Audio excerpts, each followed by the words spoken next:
Bueno, señores, comenzamos con el top 8, señores, el episodio de Dream. Esto se pone picante, muchachos. Ya estamos casi en la recta final de este torneo. ¿Y qué estoy hablando, muchachos? Sierra Brown, Sierra Sierra Brown. Brawl, Sierra Brawl.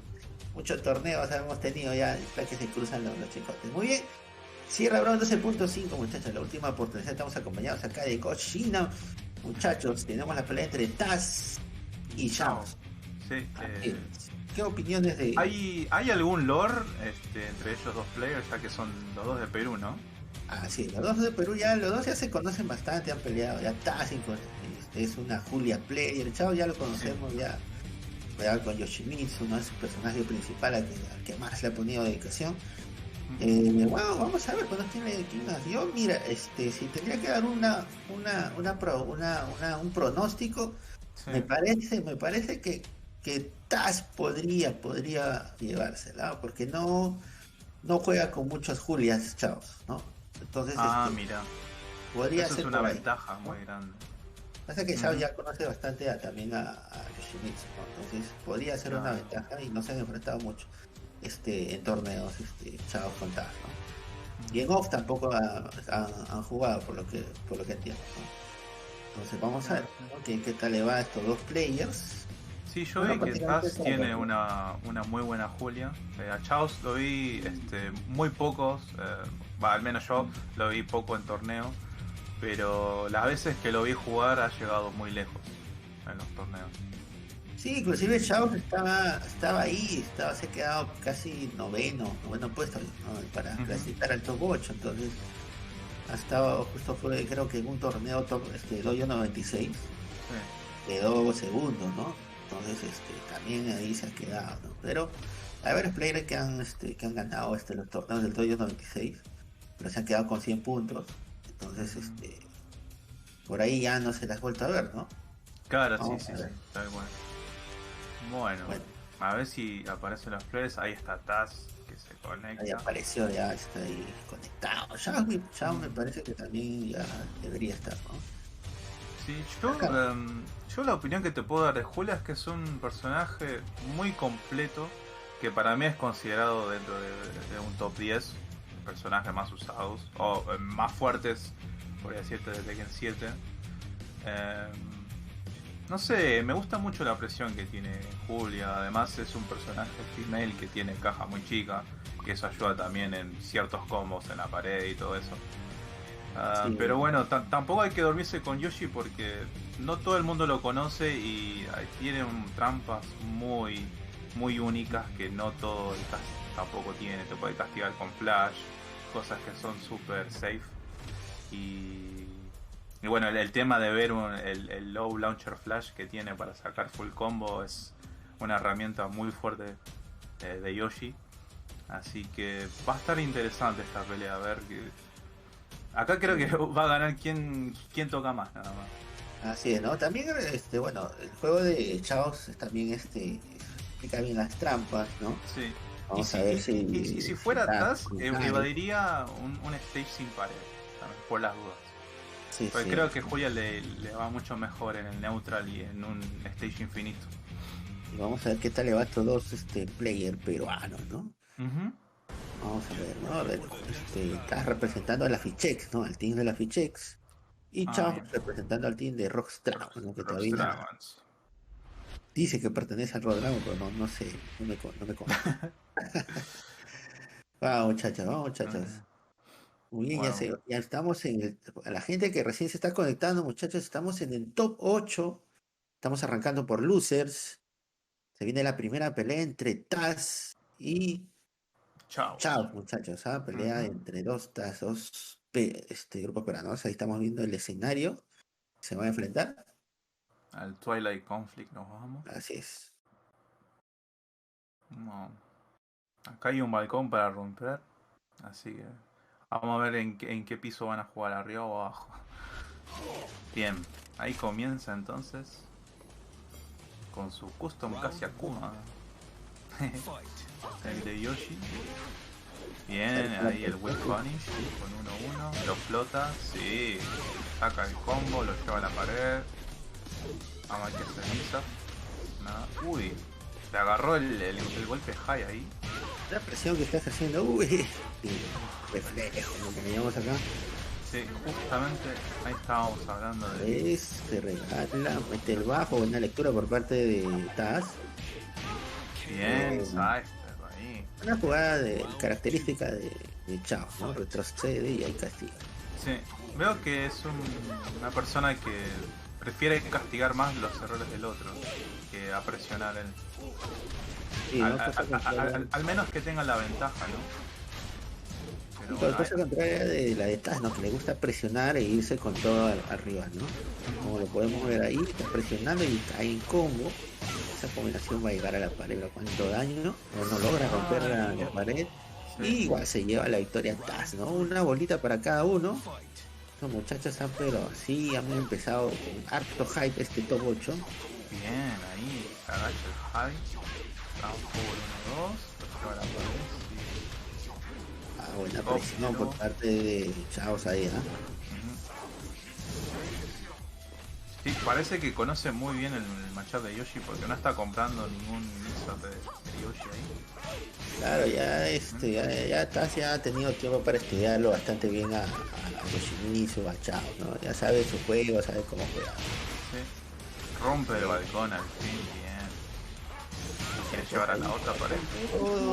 Y el Power Crash contra Power Crash. Bloqueable. Eso sí que es una buena opción cuando hacen test roll. Que agarra a los dos lados. Así que muy inteligente ahí de parte de Chaos. Así es. Uy, buena presión. Uy, le bloquearon otra vez ahí. Se rompe con el flash, justamente lo que estábamos hablando. Otra vez. Uy. No se para ahí. Bien. Quiere ahí. Buena salida. Ese golpe alto. Uy, Otro ahí counter. que va a hacer todo, ¿eh? Parece que va a hacer todo. Ay, 50. creo que podía haber matado, decía cómo.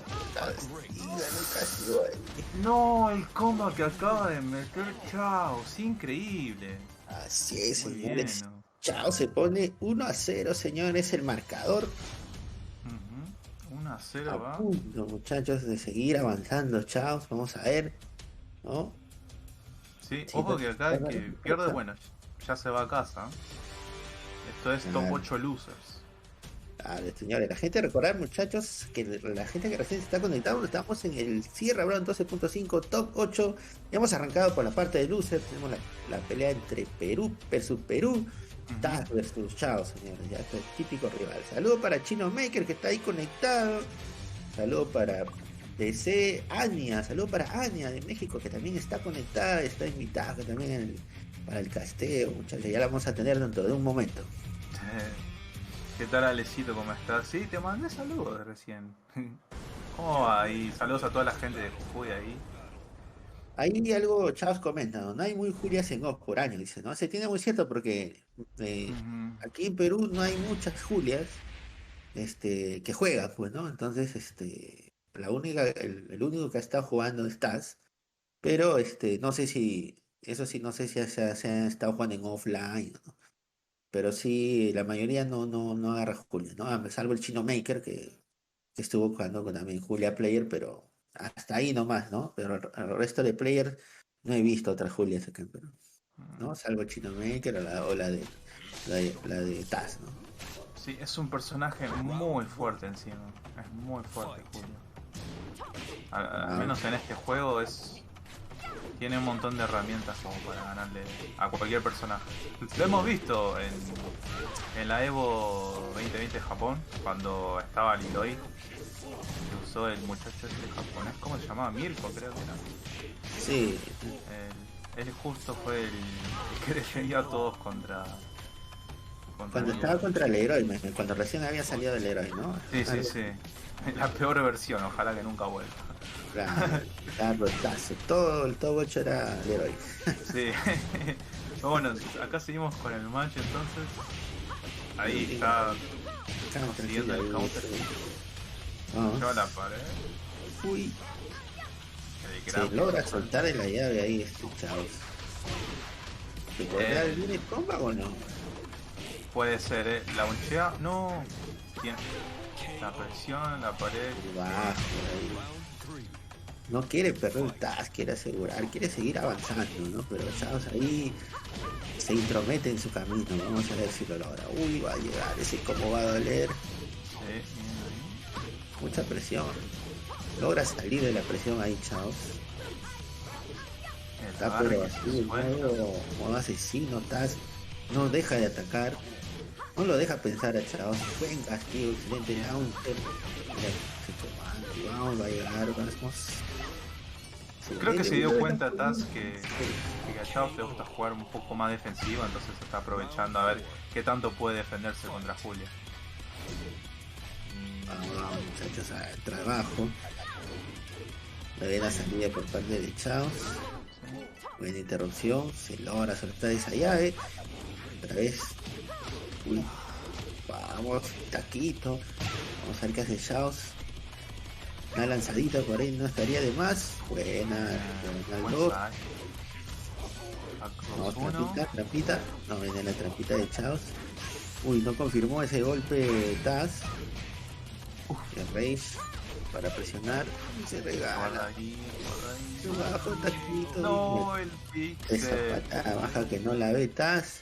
Y Chaos logra recuperarse. Está a una bolita, ¿no? De avanzar. Match Por point eso para Chaos que no quiere perder. Vamos, muchachos. Buena, buena. Cuánto daño Taz, pero Taz ha salido también a matar. Quiere poner ahí Chaos. Mira, ya le ha igualado la vida. Un error le puede costar. Reflejo, ya se ha guardado la espada, viene la. Uy, casi. Engaña Taz. Uy, mira cuánto daño. Mira, los dos están en race. Buena. buena opción por Taz. Buena jugada por parte de Taz, que la agarró así en frío a Chao. Chao, sí. Sí. Y esto se pone, señores, 1-1 el marcador. 1-1. Vamos a ver quién pasará, quién se quedará eliminado, quién será a su casa. Vamos a verlo. Pronto lo sabremos en el próximo match, ¿no? Sí, Chaos también creo que juega Kunimitsu, ¿no? Si no mal recuerdo. ¿Quién ahí? Sí, bueno, para los que no conocen, Tekken Tag 2, claro, sus personajes principales eran Kunimitsu y Yoshimitsu, pues, ¿no? En Tekken Tag 2. Y también juega con Kunimitsu, pero digamos que como personaje alterno, secundario, no lo tiene así al alto nivel, ¿no? Pero sí se defiende. Bien, perfecto. Uy, Tex, ¿quién es tu compañero de casteo? Está guapo, dice. Saludos, Pachino Mega, y siempre con las ocurrencias. Saludos, Chino, ¿Cómo estás, amigo? Uy, Tex, qué guapo sale, dice. Se sale. No, fue un problema con el tema de la cámara. Encima mi pieza es un lugar bastante oscuro. En realidad tengo una luz acá abajo, si lo pueden ver. Pero estoy tratando de iluminarme con eso y me está lastimando los ojos porque está apuntando hacia arriba. Bueno, ya me pusieron mi fondo cromita, muchachos, así que ya no se ve el verde. No. Vamos. A ver, si nos pone la pelea, Diego, listo. Ahí está, perfecto. Bien, señores, ya estamos en la última, en la primera partida del top 8 de del torneo del Sierra Brawl 12.5. Sí. Ya Taz con Chao se están enfrentando 1-1, cualquiera de los se va a su casa en esta pelea. Sí, de vuelta al Mishima Dojo, creo que este stage te beneficia mucho a Julia porque te puede llevar fácil de pared a pared. Uy, buen castigo ahí. Presionando, Chao, vamos a ver qué hace. ¿Cuánto regala? 50-50. El slow motion. Si slow motion queda miedo, señores, y se pone una ventaja. Taz. Uy, la counter ahí abajo, bien. Buena presión. Taz no le está dejando pensar a Chao, ya que lo ataca, no lo deja. Tiene el momentum y quiere terminar esto ya. Sí, ya. Rápidamente ya se ha puesto 2 bolitas. Taca, está con todo, se está yendo con todo y Chaos no puede hacer ni un comando, todo le está cortando. Vamos a ver. No está respetando nada, perfecto, el Uy, power la- ahí. Lance Rage y me cae, ¿no? Ese combo, vamos a ver. Todavía tiene chance, El chavos. reset, no, increíble. Uy, el Spring Kick. Uy. Oh, Señores y señores, tenemos a Taz. que Acaba siga de ganar avanzando. su pelea por luz en ese top 8, señoras y señores. Vamos a ver. Vamos a ver, muchachos. ¿Ah? No, increíble, increíble lo que juega esta Increíble, la Julia. verdad. Recontra increíble lo que acabamos de ver. Acaba de ganar. Chao, Taz, señores. 2-1 el marcador. Y me parece que la siguiente pelea, a ver, sería pues Zapito versus quién. The Death Note, creo. En el Smash no tengo, solamente tengo a Zapito. Acá me dice The Death Note. RTH, ¿no? Sí. ¿O no? Bueno. RTH. Ah, no. Uy, se panqueó el Smash. Sería RTH. Sí, con RTH. Zapito, ¿verdad, Diego? Ajá. Sí, sí, sí. Tienes razón, Muy bien, RTH. señores. Tenemos la segunda pelea de este top 8. Ya se viene la pelea de winners. La pelea infartante va a ser entre Noel y Leo Chávez. Estos dos players ya se han enfrentado ya con anterioridad. Inclusive en el Master, ¿no? Yo me acuerdo que la primera pelea del Master fue Noel versus Leo Chávez.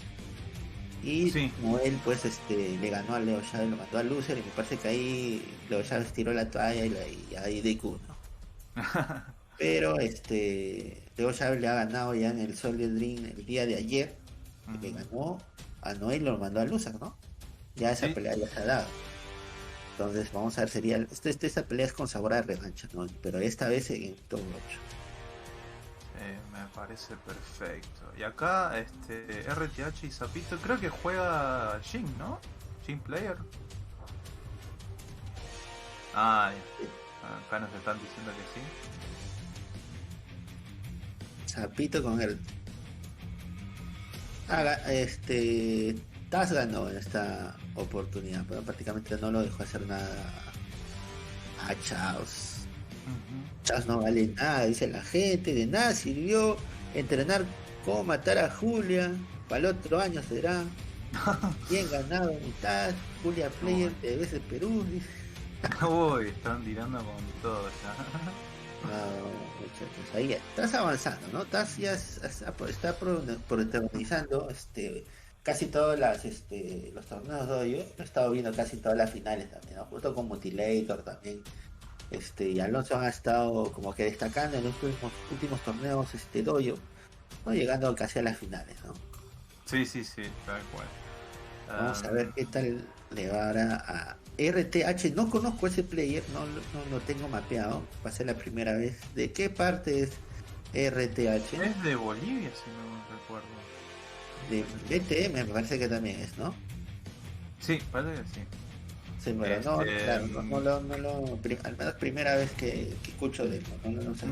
Creo que es Ya, Jim Players, si no mal Al recuerdo. resto de jugadores sí, Mr. 69 también. Me parece que Mr. 69 ganó ¿cómo se llama? Un dojo más 96, me parece, ¿no? No sé si a ver si me confirman ahí en los comentarios. Mr. 69. No recuerdo, la verdad. Creo que fue la final Mr. 69 contra Shaos, ese dojo más 96. Y si sacamos cuentas, Mr. 69 tendría 100 puntos. Y si gana este torneo, tendría 200, ¿no? Sí, Y sí. Leo Chávez tiene 195, ¿no? Claro, se está jugando bastante acá. Si Leo Chávez gana, prácticamente ya se clasifica en el top 8, ¿no? Y Mr. 69, así gana el torneo, no, ya no lo podría pasar, ¿no? No. Así me confirman ahí en los comentarios. No, Mr. C no ganó ningún torneo, dice ahí la maldita. No sé quién fue, pero en un dojo, en una final, Chaos perdió. Chaos llegó a la final y le ganó. No me acuerdo quién era. Ah, Phantom, dice ahí. Por ahora volvió a su nickname viejo, dice. Ah, ya. Así es. Zapito no le da ahí. Ya, porque a Zapito ya le dio check ahí para Ahí, poder, está. ¿no? Ahí estamos viendo los stats. Ahí estamos las estadísticas ahí. Giancarlo Guamanteño, ubicación La Paz, Bolivia, edad 31 años, ¿no? Personaje principal, Lady, ¿no? Zapito, ¿no? Ganador ya de un colillo 2016, ¿no? En aquella épica final contra Zayn, ¿no? Voy a entrar un Bueno, rato al ya, stream. En este caso no pensaba que RTH entraría a top 8, entonces no recopilamos su información porque bueno, es una sorpresa. Pero RTH es boliviano y es de Sucre. Le hemos visto jugar un par de veces, está sorprendiendo con su nivel ahora. Y bueno, les dejo a ustedes que sigan. Perfecto, perfecto. Sí, la verdad es que el lado positivo, además de obviamente participar en más eventos oficiales de la Tekken Online Challenge, fue también conocer un montón de jugadores nuevos de nuestra comunidad que ni siquiera sabíamos que estaban. Y bueno, esto de jugar online como que facilitó un poco más para conocerlos. Y bueno, esperemos que también esa gente, cuando vuelvan los offline, aparezcan, ¿no? la ventaja del online que bueno que ha dado la oportunidad a varios players que están dispersos ahí en todas partes Sí, de Perú, de Bolivia, de Chile, ¿no? Argentina. Se han dado a conocer en el caso de Alonso, ¿no? Por ejemplo, que nadie lo conocía y en el online se dio a conocer, ¿no? Y resultó un player de un nivel alto. sí. Bueno, ya comenzó la pelea, señores, se viene RTH con Uy, Jin y la ficha Zapito con su tradicional ley, pues no, vamos a ver si bien. RTH sorprende a Zapito o Zapito confirma su nivel, ¿no? Vamos, China. Bueno, te podría decir que Jin tiene muy pocos malos matchups, pero creo que en este también le beneficia mucho a Jin, ya que tiene un montón de pickups con el atrás 2-1, que puede pickupear a Lei, o al menos interrumpir. Y bueno, también no hay que olvidar su homing 4 que sale en ese frame, que es bastante rápido por si repito se tripea mucho, ¿no?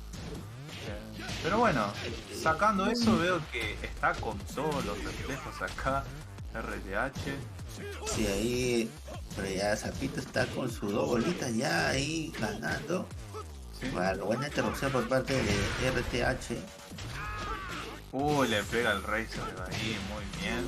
Sí, cómo va a volver Esto no va a matar, pero con la esperó muy bien. engañadera de Zapito que lo engañó ahí a Esperó muy bien Zapito, le cambió el timing para meter la sweep. unas trampas Y clásicas, ¿no? Ahí. sí, El jugador piensa que la va a atacar con el medio, pero metió el bajo, ¿no? Ahí un poco arriesgado, ¿no? Pero le funcionó a Zapito. sí, eso es lo bueno que cuando estuve jugando con un montón de gente que tienen muchísimo nivel, veo que juegan con tiempos distintos, como que te cambian.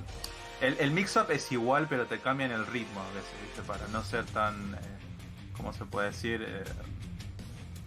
¿Cuál es la palabra para esto? Para no ser tan predecible, ¿viste? Claro, como si Y fuese justo una Zapito metió la sweep y RTH se agachó, pero le cambió el timing y lo hizo un poco más tarde, y cuando se levantó, ahí recién tiró la sweep. Claro. Así que muy inteligente de su parte eso. La gente Ah. dice, la gente está preguntando si ya sentimos el poder del cosmos, dice la. ¿Dónde se firma para sentir ese poder? Dice la maldita. Quiere sentir el poder del cosmos, dice la gente. El poder Oye, del gente, la cosmos. gente que recién está conectándose, muchachos, ya estamos ya 50 personas. Estamos en el top 8 del Sierra Brown, 12.5. Estamos viendo esta pelea entre Zapito y RTH, señores, jugador boliviano que está sorprendiendo en este torneo a llegar al top 8. Vamos a ver si Zapito ya va ganando 1-0. Vamos a ver si remonta RTH y logra pues seguir avanzando, ¿no?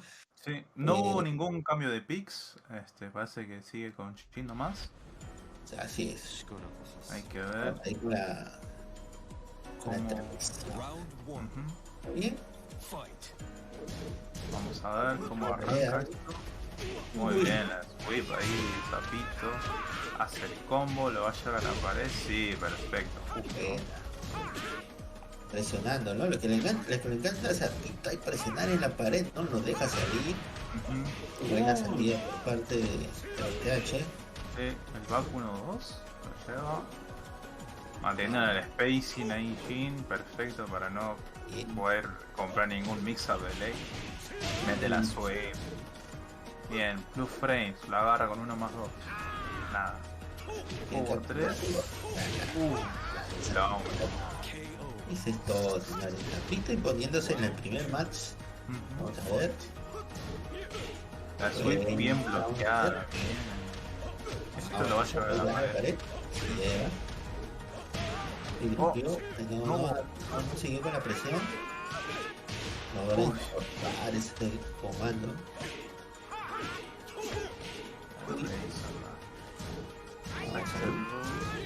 Guarda ahí que es un high eso. La sweep, bien. 4x4.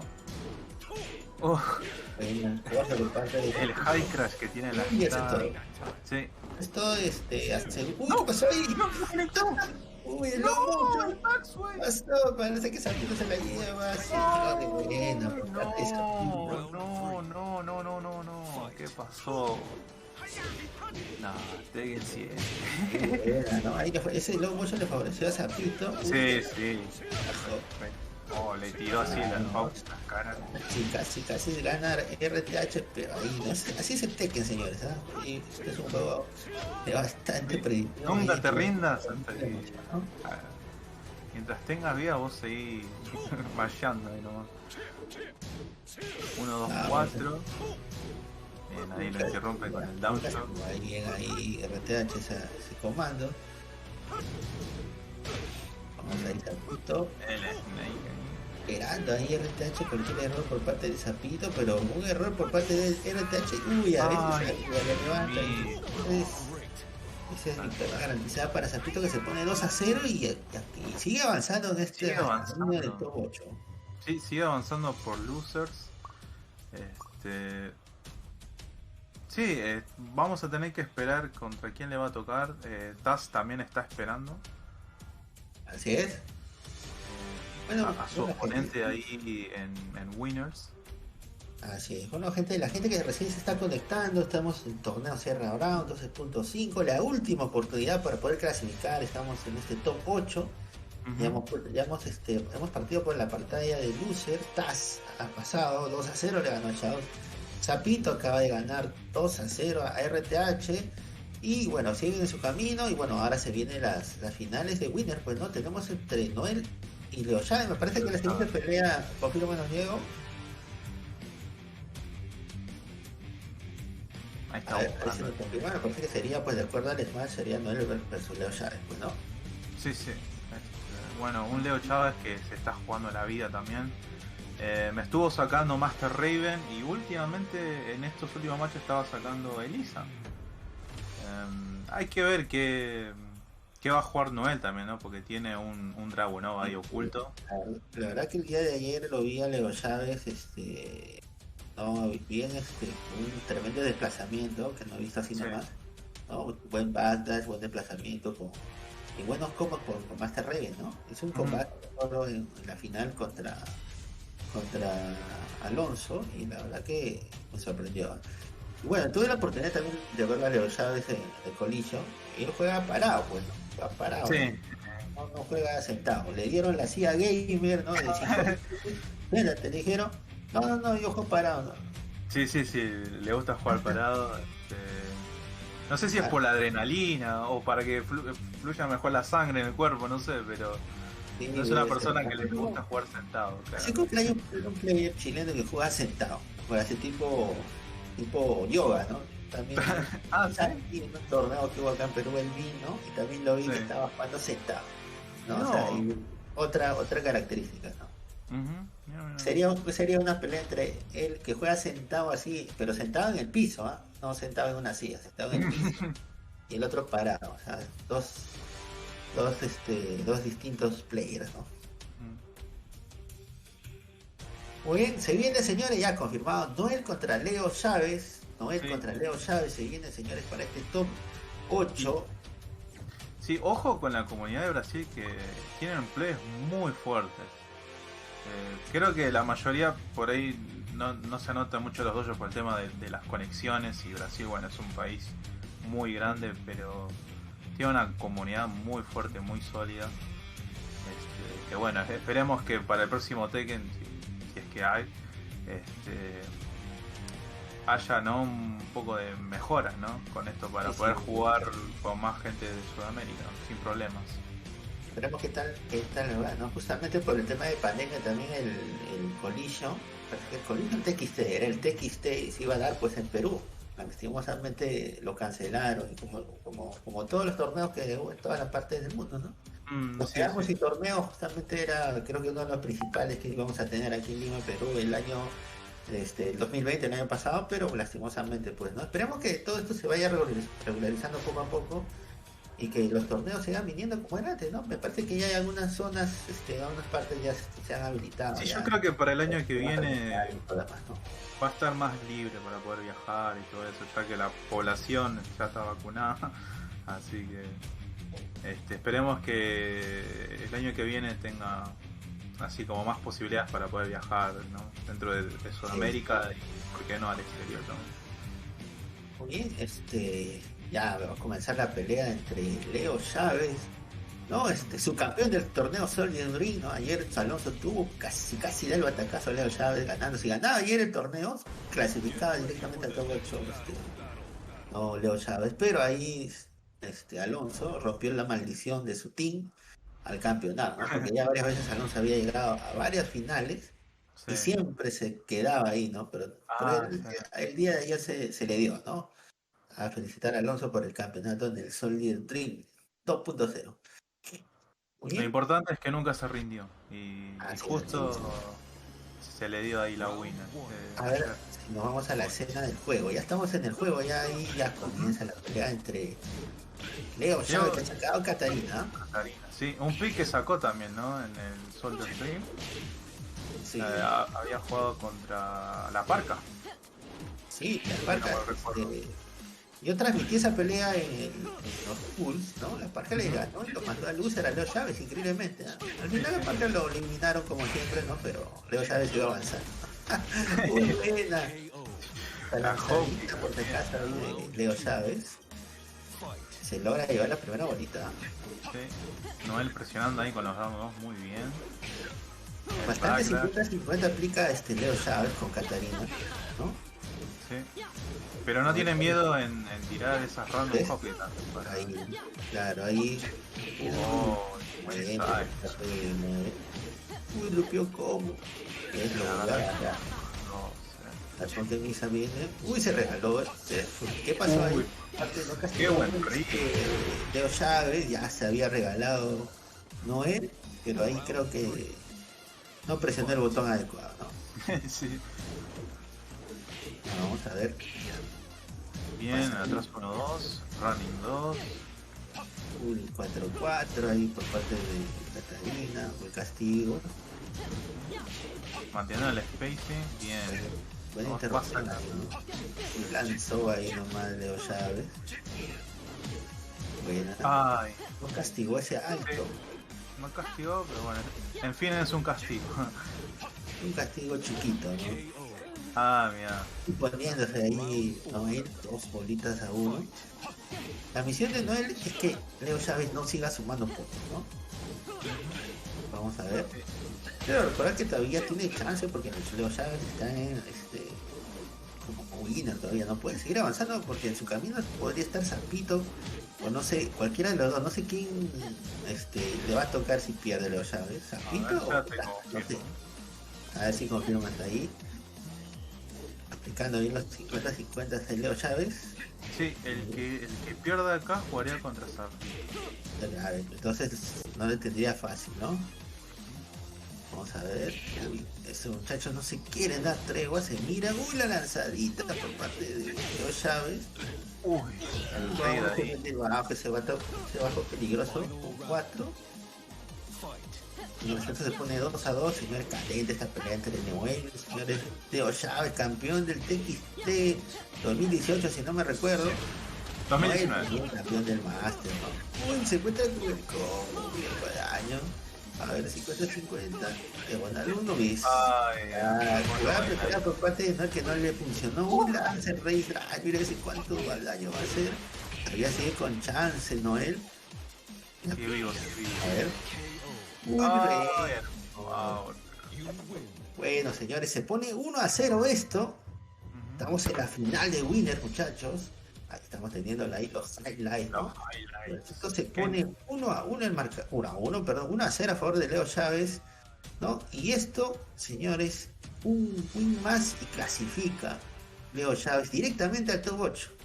No pase lo que pase, ya Leo Chávez estaría clasificando a los top 8 con esta victoria versus 9, ¿no? Y acá el que pierde jugaría contra Zapito por losers. Sí, ¿no? Podríamos ver Noel contra Zapito, Leo Chávez, porque todavía nada está dicho todavía, gente. Nada está dicho. Y ojo que Noel también tiene Steve ahí guardado, que no sé si lo sacó en este torneo todavía. Pero, dada la circunstancia, puede ser que lo saque justo ahora. O sería un buen momento para ya sacarlo. Podría ser, ¿no? Lo que pasa es que Leo Chávez es también bastante predecible porque tiene un abanico de jugadores a un buen nivel. Tiene Master Rey, tiene Athena, tiene a la Diabla también tiene, ¿no? Elisa, sí. Elisa, ¿no? También tiene Catarina. Entonces, tiene como 4 jugadores al mismo nivel que podría utilizar para cualquier tipo de ocasión, ¿no? Me parece que elige a Catarina porque ya conoce el juego de Noel, ¿no? Sí, parece que lo tiene bien estudiado, especialmente a Dragunov parece, porque no le costó mucho que digamos. Pero bueno, ahí ya estamos acá en la isla, nos vamos para la arena, abajo. Bien ahí el World Carry. Se pone la pantalla del juego, se está viendo los rostros nada más. Running 1 más 2. Uy, no, lo que se perdieron. Lo que se perdieron. Está viendo en el streaming. Ahora a ver si lo cambian. No se está viendo el juego. Bueno, ahí pega Forward 2, 4. Está presionando ahí Leo Chávez con 2x1. Running 1 más 2. Ahí está, ahora sí. Perfecto, lo launchea. Lo lleva a la pared. Sí, downback 2-1-2 para el buen combo. Bien, perfecto. Vamos ahí. Quiere estamparlo contra la pared ahí, Leo Chávez. Uy, ese bajo, ¿no? Sería rapidísimo. Mucho fluff frame.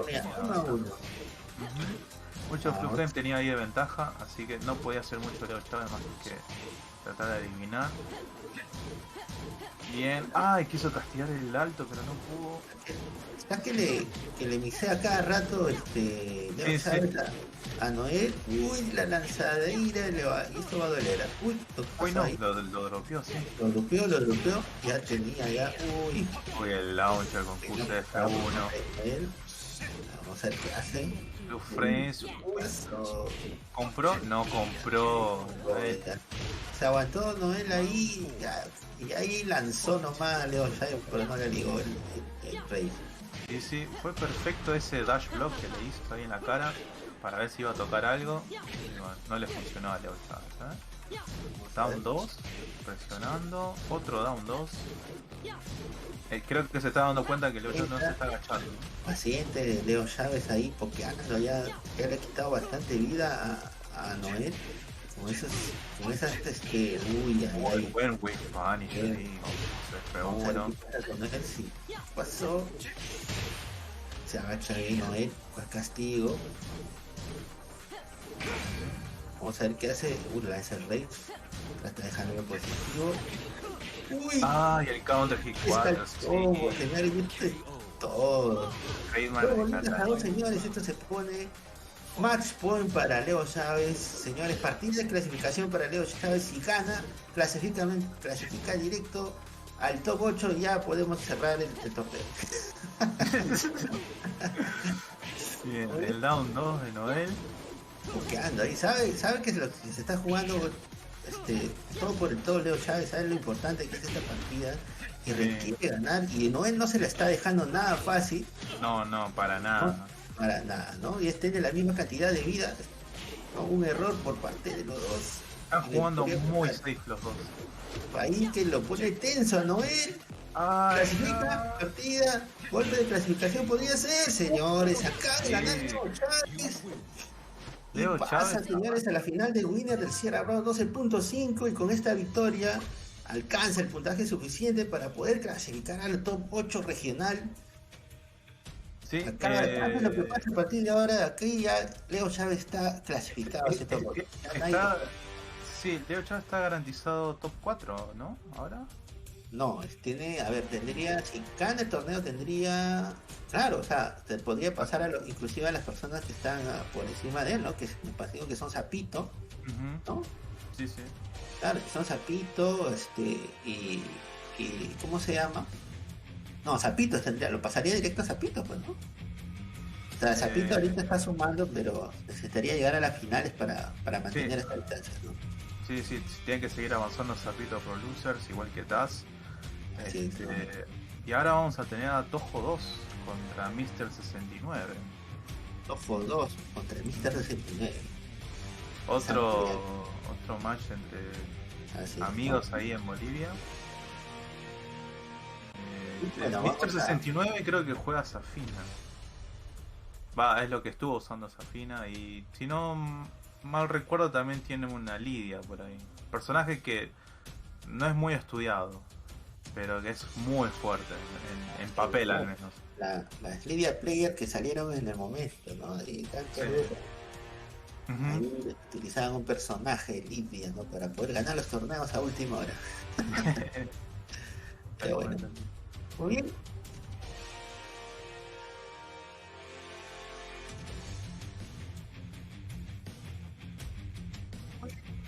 Muy bien, gente, gracias ahí, señores. Hemos pasado este top 8. Agradecer a Dieguito por la invitación, al Sierra Brown. Éxitos, muchachos. Ya seguimos y conmigo ha sido todo por hoy. Gracias. Sí, Y nos vemos. la verdad que gracias, Suito, por a acompañarme también con el casteo. Gracias a Diego, que me tomó en cuenta para esto. Y los esperamos, ¿no? En otra ocasión, en otro torneo. Así es. Nos Así vemos, que muchachos. Y ya nos vemos, saben. gente. Se cuidan. Sientan el poder del cosmos, muchachos. Ya saben. Saludos. Bye. Saludos. Señores, todos los que están viendo, los 53 viewers, vamos a pasar una video entrevista de Noel que dura 5 minutos mientras hacemos el cambio de casters, y van a venir ahora Exalted y Bloodhawk, que son casters americanos que van a venir a narrar un par de peleas. Posterior va a venir MYK, que narró el Masters Sudamericanos junto con Anya Tekken de México. Y si el tiempo nos da aún, vamos a tener aún más casters, pero vamos a pasar el video de Noel, unos 5 minutos, regresamos, coman algo, también todos deben tener hambre, regresamos para las 8. Bien. Nos vemos. Hasta luego. Buenas noches, mi nombre es Gracias, Chino Dieguito. Maker y continuando con estas mini entrevistas, señores, vengo a presentarles Ahora sí. a uno de los Ya 3 están players ellos, que ya ya tiene su desbloqueado. pase seguro Gracias para a este ustedes. super torneo regional de la Nanco que se va a celebrar este mes de noviembre. Señores, con ustedes tenemos esta vez al gran Noel de Bolivia. ¿Cómo estás, Noel? Buenas noches. ¿Qué tal, Chino? ¿Todo bien? Buenas noches. ¿Qué tal a todos? Un saludo. Mandar un saludo a la comunidad de Bolivia. Gracias por invitarme. Y bueno, aquí presente y ansioso por la final regional que se va a dar este mes. Brevemente, Noel, ¿cómo estás? Buenas noches. Quería preguntarte, antes que nada, ¿quién es Noel? Para que la gente te conozca. ¿Cómo ha llegado hasta este punto, no? En la actualidad es uno de los mayores representantes a nivel sudamericano. Creo yo que tienes poco tiempo jugando Tekken 7, si no me equivoco, pero ¿quién mejor que tú para contarnos eso? Sí, de hecho, llevo jugando Tekken, ¿no? Bueno, sí son años, pero considero que en comparación al estándar que la comunidad juega, los players que son activos, soy prácticamente nuevo. Llevo jugando unos 6 años, unos 6, 7 años. Ya Tekken juego desde que Tekken Tag 2 ya estaba en sus últimos momentos. Después apareció Tekken 7 y comencé a jugar con todo Tekken 7. En cuestión a cómo me fui desarrollando todo ese tiempo desde que empecé a jugar, es a base de entrenamiento. Aprendí, nunca me cerré, siempre traté de aprender nuevas cosas. Hablaban en esos tiempos de lo que eran los frames, lo que era los castigos, todo eso me llamó la atención y preguntando aprendí y pude aprender todas las mecánicas del juego. Noel, como el jugador que eres en la actualidad, en este año que tú recuerdes, ¿cuál fue tu momento más memorable? Obviamente en el Tekken 7. Ganar el torneo Master. La verdad, ni yo mismo me la pude creer en ese momento que había podido remontar, había podido volcar. Y creo que ese fue mi momento más memorable de este año de Tekken 7, porque fue épico. Para mí fue algo épico. Muy bien, Noel. Hablando de ello, en este caso, ¿tú cómo te sientes de ser uno de los tres ya seguros en la gran final regional? Es decir, en el top 8 que va a haber.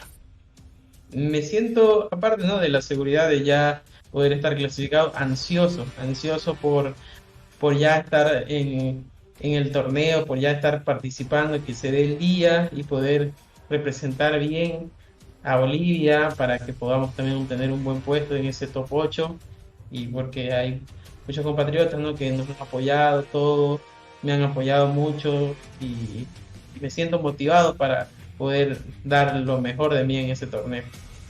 Y dime, como jugador de Tekken, al nivel que ya tienes y pasado el torneo regional, ¿qué nos puede contar Noel? ¿Qué va a haber de ahí en adelante, no? ¿Cuál es el futuro de Noel en el Tekken 7? Seguir practicando, seguir aspirando a poder seguir ganando torneos. Yo creo que ya el próximo año, Dios quiera, se pueda dar que los offline puedan volver, poder participar de los retos offline, de los torneos offline, y si se da la posibilidad incluso poder salir a representar de forma offline a torneos de otros países para que bueno, Bolivia también tenga un representante que quede en buenos puestos y estar siempre ahí tratando de encabezar los tops en los torneos. Muy bien, Noel. Muchas gracias por estas palabras. Últimas palabras para poder despedir esta mini entrevista, Noel. ¿Traerás el triunfo a Bolivia? ¿Lo llevarás? Sí, voy a dar todo para que el triunfo se quede en Bolivia. Perfecto, muchas gracias. Él ha sido Noel, señores de Bolivia. Esperemos que logre ganar el torneo regional. Gracias. Gracias.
Okay, welcome back everyone to Sierra Brawl. We got some English speaking commentary for you guys right now. I hope you guys are ready for it. I'm Bloodhawk. I'm joined with one of my best friends out of New York City in America, the Exalted. How are you doing, Dave? You ready to do some Tekken commentary for South America today? Yo, I'm good. I'm loving this. I love the community. There's a lot of strong players, so yeah, I'm really loving this. This is awesome. All right, so when we just, I don't know if you've been keeping track of the tournament, but I was watching the last couple of matches. We just came off of Noel losing to Leo Chavez's Katarina. Noel using the Dragunov earlier, and I wasn't ready for the Dragunov to come out because the last time I saw Noel playing was during the Tekken Online Challenge, the master event that he won, playing the Steve, and his Steve was super good there, so I was really interested. I was really wondering why he was playing the Steve, not playing the Steve versus the Katarina. It was super interesting. I don't know if you have any thoughts on that, or if you've been keeping up with the tournament so far.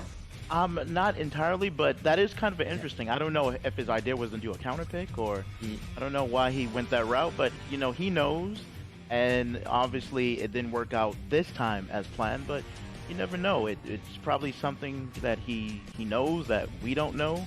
He knows his community better. He knows probably his opponents better. So we'll see what kind of adjustments he makes going forward.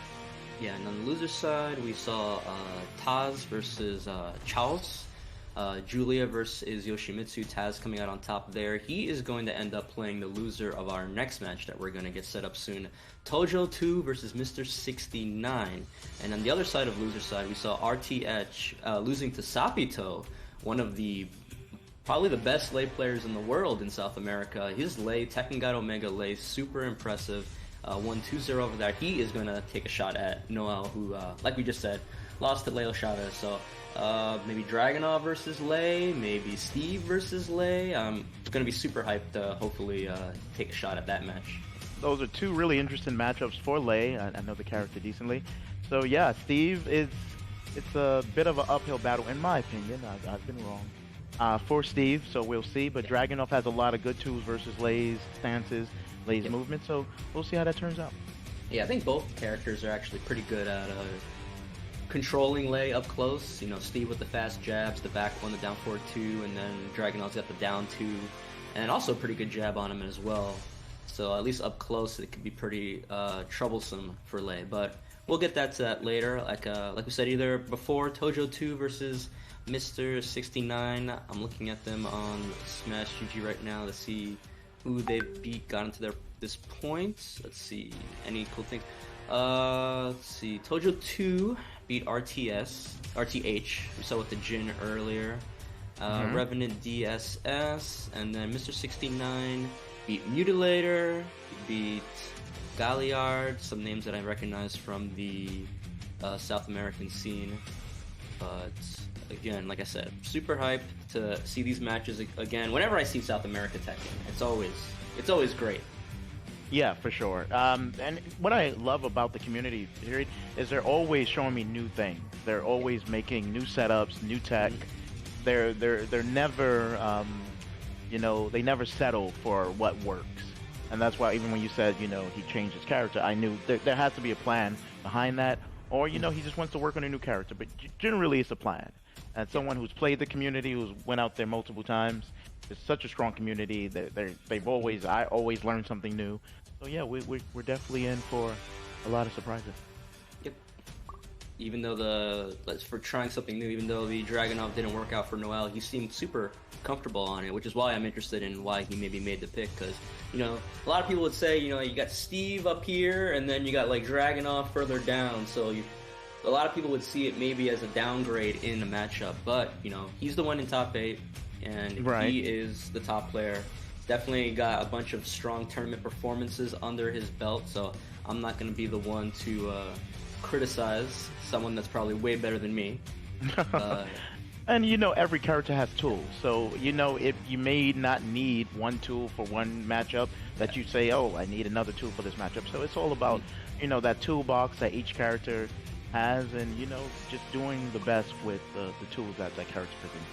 Yeah, it might just even be something as simpler like, Katarina's got some launch punishable stuff that Steve isn't going to be able to launch punish, so you go to the Dragunov, you get that easy, like, down forward 2, or while standing 2 from range, while standing 2, stuff like that. Right. And actually, now that I say it out loud, maybe that is the reason. that makes not to mention the 12 frame wall bounce that he has. All you gotta do maybe is say it out loud, and it all becomes it all makes sense after a while. It's like a really good safe. I mean, Katarina has a lot of these lows, poking lows that are safe. Dragunov has the safe, low crush that gives a good amount of damage on the floor break stage. You can get a combo from it, a hefty combo. So yeah, like I said, it's all about that toolbox. And sometimes you're in for the challenge, but other times you just say, yeah, why challenge myself to that extent? Let me just get a character with easy. Alright, so we're starting up the first round here, Mr. 69 with these Athena versus Tojo 2's Geese. Both still super strong characters in Season 4. Already gets the wall, but 69 trying to fight his way out. Still got his back there. Which is not a good place you want to be against Geese. He can basically lock you down, as we're seeing right now. Great first round for Tojo 2. And losing these first rounds to Geese always feels bad, because when he doesn't get meter, they should be the easy rounds to get. So I always say you should win that first round versus Geese, because that's going to be the easiest round. Once he gets meter, it's a whole nother ball game. Really good reversal right there. And this is Power Crush. a little problematic. Let's see how Fate 69 deals with this. Staying away, which is always a good idea versus Geese.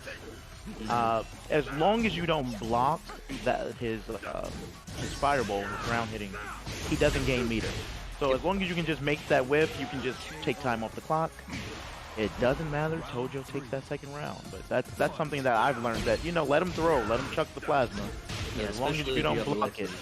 Yeah, as long as you don't block it, he doesn't gain anything. He doesn't win. Right? That another wall carry.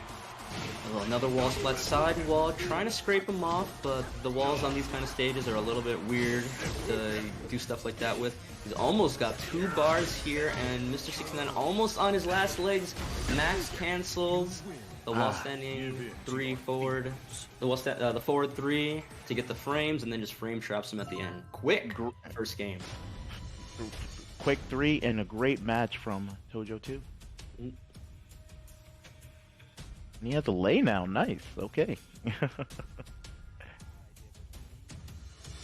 the highlights here. Just feel like Mr. 69 never really got a chance to get a pacing going.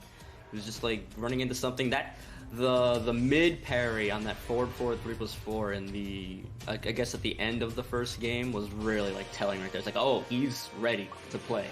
Right. He is ready to react to all these mids that Zafina wants to go out, and really is ready to blow up your life bar. And I felt like he only used meter a couple of times, even though he had all that bar. And Mr. 69, he's got to try to find a way to maybe slow down the pace, maybe stop being a little bit obvious with his move choices. Well, also, the problem with Zafina is the entire Zafina game plan kind of changes with Geese. That was a common setup. Your back is so wall, let me get that frame advantage with the running move, and it was parried. So it's just kind of just slowing down and not going into, this goes to this goes to this, kind of like the textbook Zafina. Just slow it down. But Geese, if you go too fast with Geese and go on a regular patterns, he's going to kill you. Yep.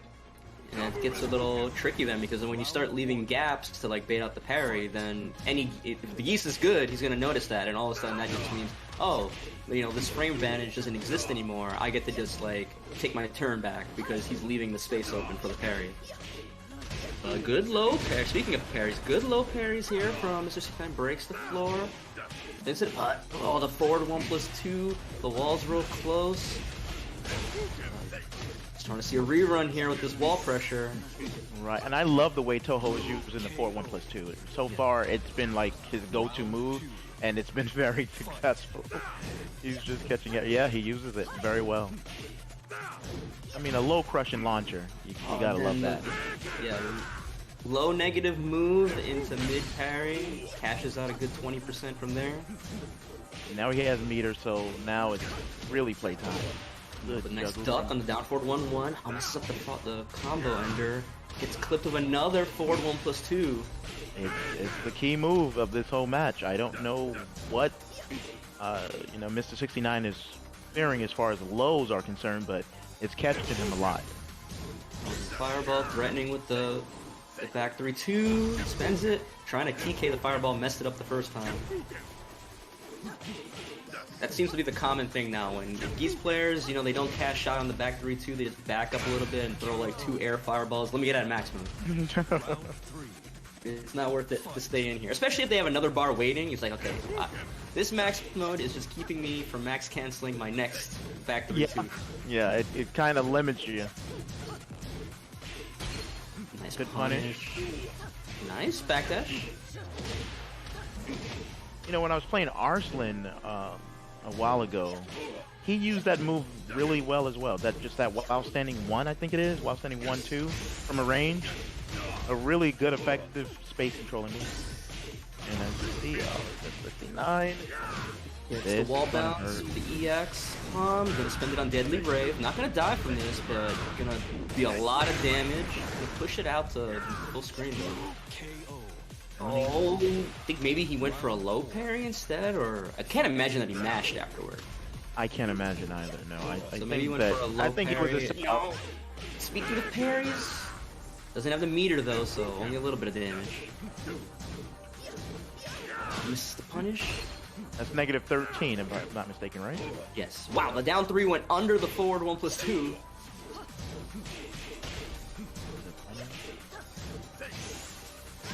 In a decent place here, but he gets launched, and potential set point here for Toho 2. This may be it. Let's see if Mr. 69 can make the adjustments. Yeah. It's just one round, and then we reset to a game 3. Blocks. Our poke around, but this pokey style, you mentioned it before, this pokey style is so scary against somebody like Geese, because one bad parry and then you lose all this life that you spent. Ooh! Oh, didn't block. Hit. Another block, but the wall's in a bad spot. Oh, the standing toad! Oh no. Cashes out immediately with the deadly rave. That's an interesting usage of it. Well, it's. I don't know if he messed it up or not. I know the last hit. If you don't do the very last hit of deadly rave, I know it's +9. So I don't know if he did it on purpose or not. But it seemed like Go ahead. It looked like he lost that exchange. It looked like he did try to go for something, and Mr. 69 like hit him out of it. So I don't think he made it to the last hit. I don't think he made it to the hit before the last. It looked like he was at negative with that hit. Yeah, maybe he just dropped. Maybe it was like the 7th or 8th hit, and he gets the last one. But yeah, and then like you said, Mr. 69 managed to mash out that down back 2, and now we're going to a game 3 here. All right.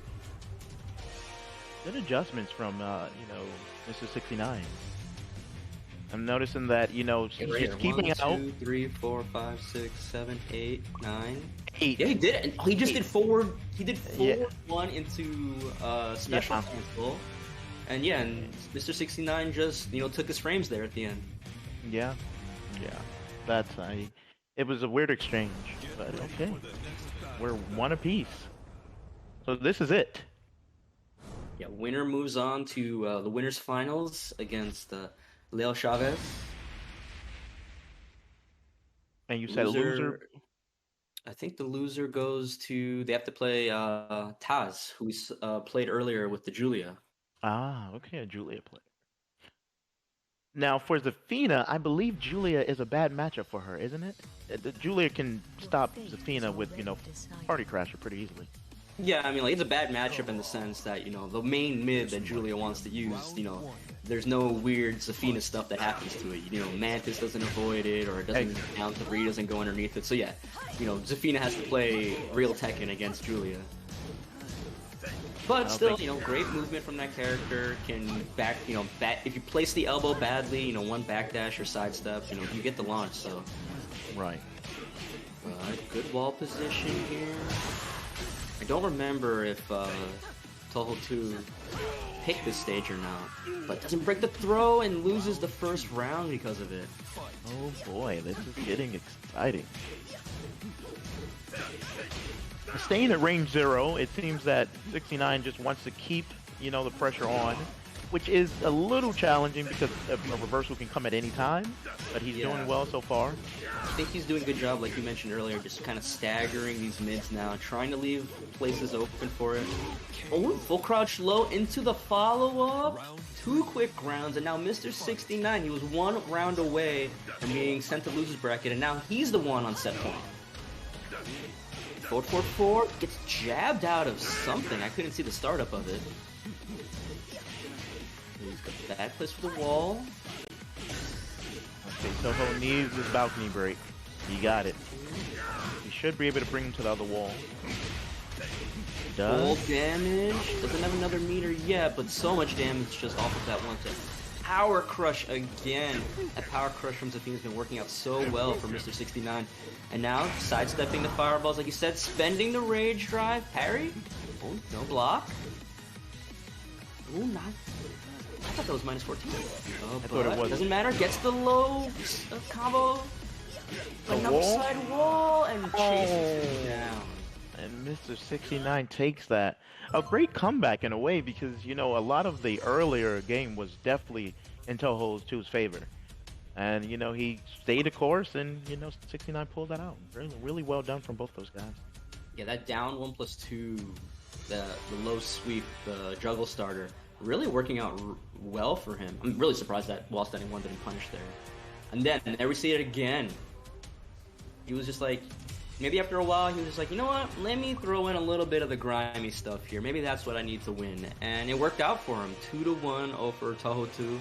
And we'll see him later on in winners finals against Leo Chavez's Katarina, or what other character he wants to bring out. But I think now we're going to move on to the losers quarterfinals, and I think we'll see Noel versus Sapito next. Ooh. So Lei versus maybe Dragunov. Oh, well, we'll just follow the bracket. Okay, we're gonna get Toho 2 back in here real quick, even though he just had his match. So just got the word. We're gonna get Toho 2 versus Taz. So Geese versus Julia instead. And now all of a sudden we were talking about all those elbows keeping Athena in check. Now each one of those elbows could be a mid parry and get your life bar blown up instead. Yeah, I mean, you still have to be really exact. You can bait it out very easily as a Julia player, but again, you can't just do the cookie cutter Julia tactics on Geese. He will stop you, and you will pay for it. So you're absolutely right with that. Yeah, we'll see what happens here. Like you said, you get the deal with the Geese parry. You try to bait it out by leaving like little gaps in your offense. You just try to throw them off by like, okay, I'm gonna do elbow here, but then next time I'm gonna do elbow wait. And if the Geese player is not paying attention, they'll autopilot parry and they'll get themselves killed. But we saw Toho 2 here playing. He doesn't seem like he's auto parrying, autopiloting. He'll pay attention if you start leaving gaps like that very often, and he'll take his turn. Like a down 4 or a jab or anything. Maybe standing 4 or down 4-2 to go for the counter hit if you give him a big enough gap. So it's all about you got to play the player. That's the best part about high-level fighting games. Like the matchup can only go so far. If it's cut and dry. But we got some player cards here. Taz with the Julia out of Peru. Toho 2 with the coming out of Bolivia. 26 and 34. All right. Maybe I'm gonna root for the 34 guy because he's closer to my age. We got to keep it for the older guys. I've met Toho too, and he's a good guy, so I'm rooting for Toho. But yeah, and what I about Toho's Geese is it seems that he basically puts that parry in with a lot of like low negative moves after a lot of low negative mids.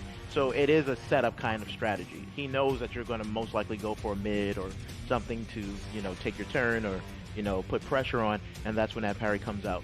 So it's going to be up to Taz to basically slow it down and not just go for certain things at certain moments just because he feels it's his turn. So it's going to be an interesting match. Let's see how it turns out.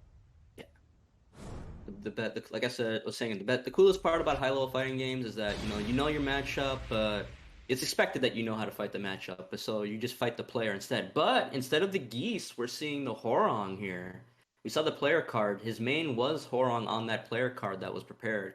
And so we saw the Geese instead earlier. So now we're bringing out the real stuff here. Gonna be interesting to see. And as someone who's played both these characters against him, I think his Harang is a stronger character in my opinion. His Harang is definitely his stronger character. Yeah, it's a little scary against somebody like Julia when you play Harang because you start doing that flamingo pressure and one, counter hit G-clef or standing 4 and you start feeling real bad about yourself. But starting it strong real quick with the flamingo sweep.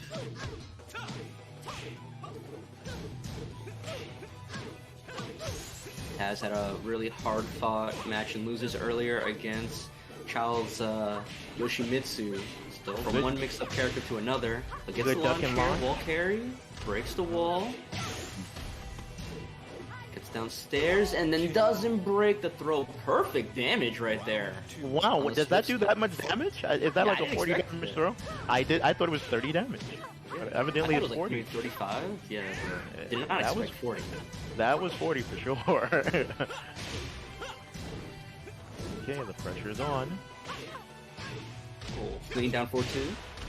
Yes. Are we going to get to this wall? Side wall? Yeah. I will save lives, and now that wall pressure from Julia, which is never fun.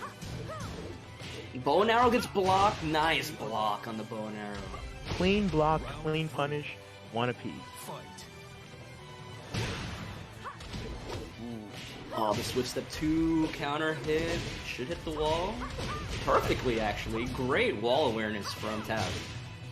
Oh, that's not easy. He did the down forward 1 on the ducker against the forward 2, forward 2.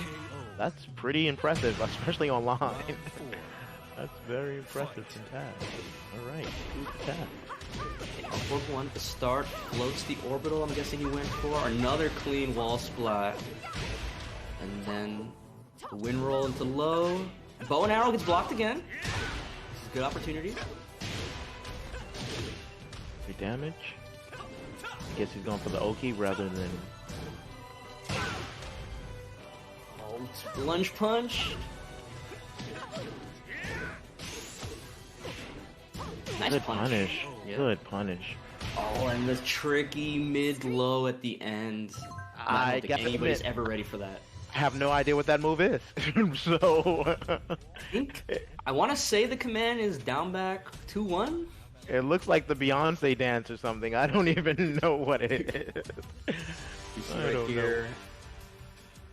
Again, bad wall position. You see Tojo 2 trying to get his way out, but great block on the bow and arrow. Has 0 for 2 on that one so far in the set, but it doesn't matter.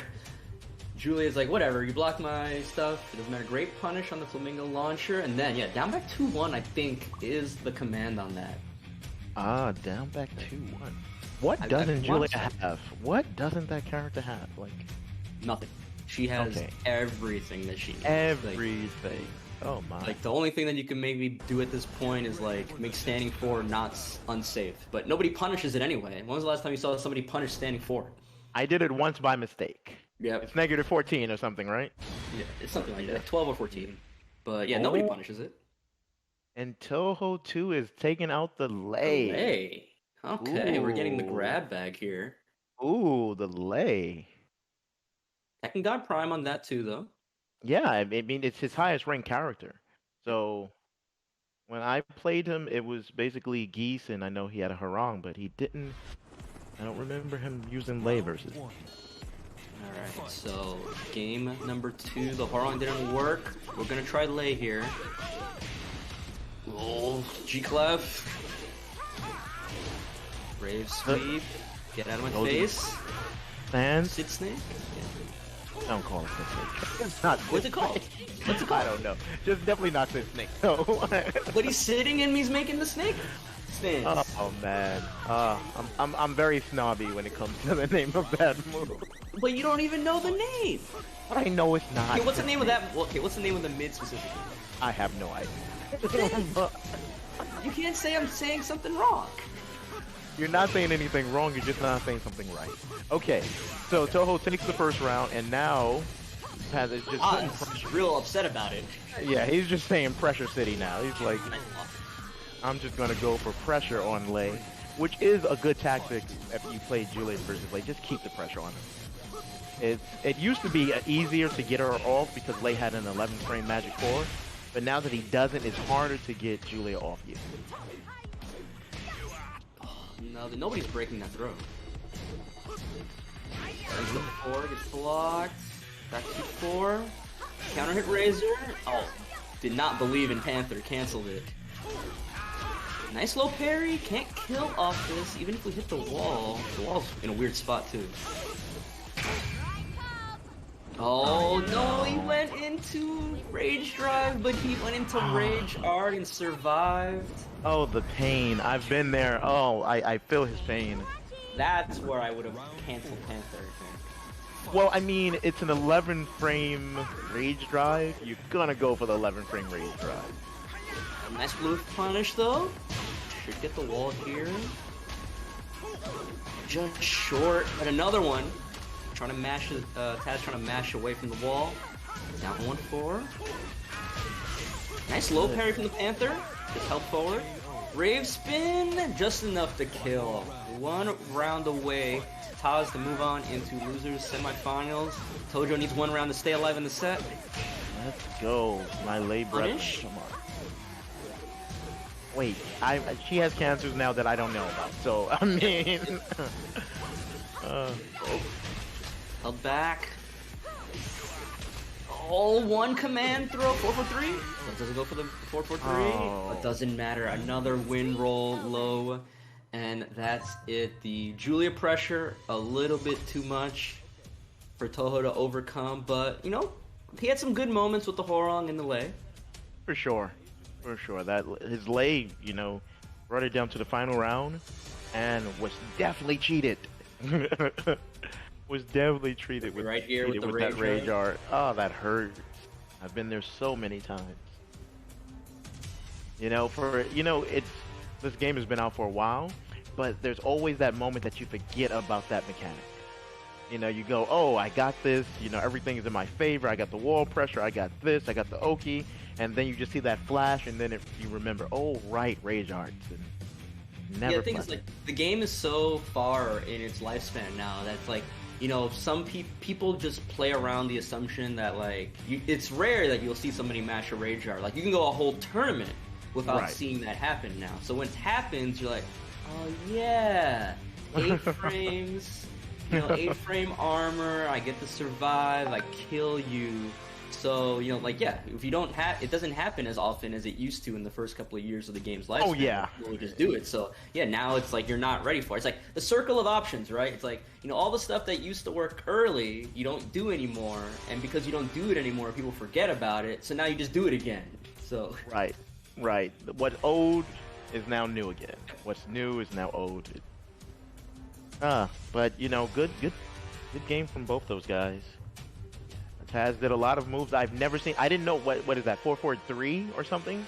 She can cancel that now?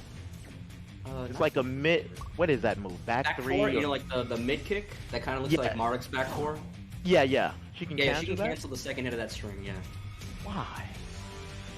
And then we saw like I said, I think it's down back 2-1. We saw that earlier with the low, but we're gonna get our. Oh no, those are the old player cards. We just had this match.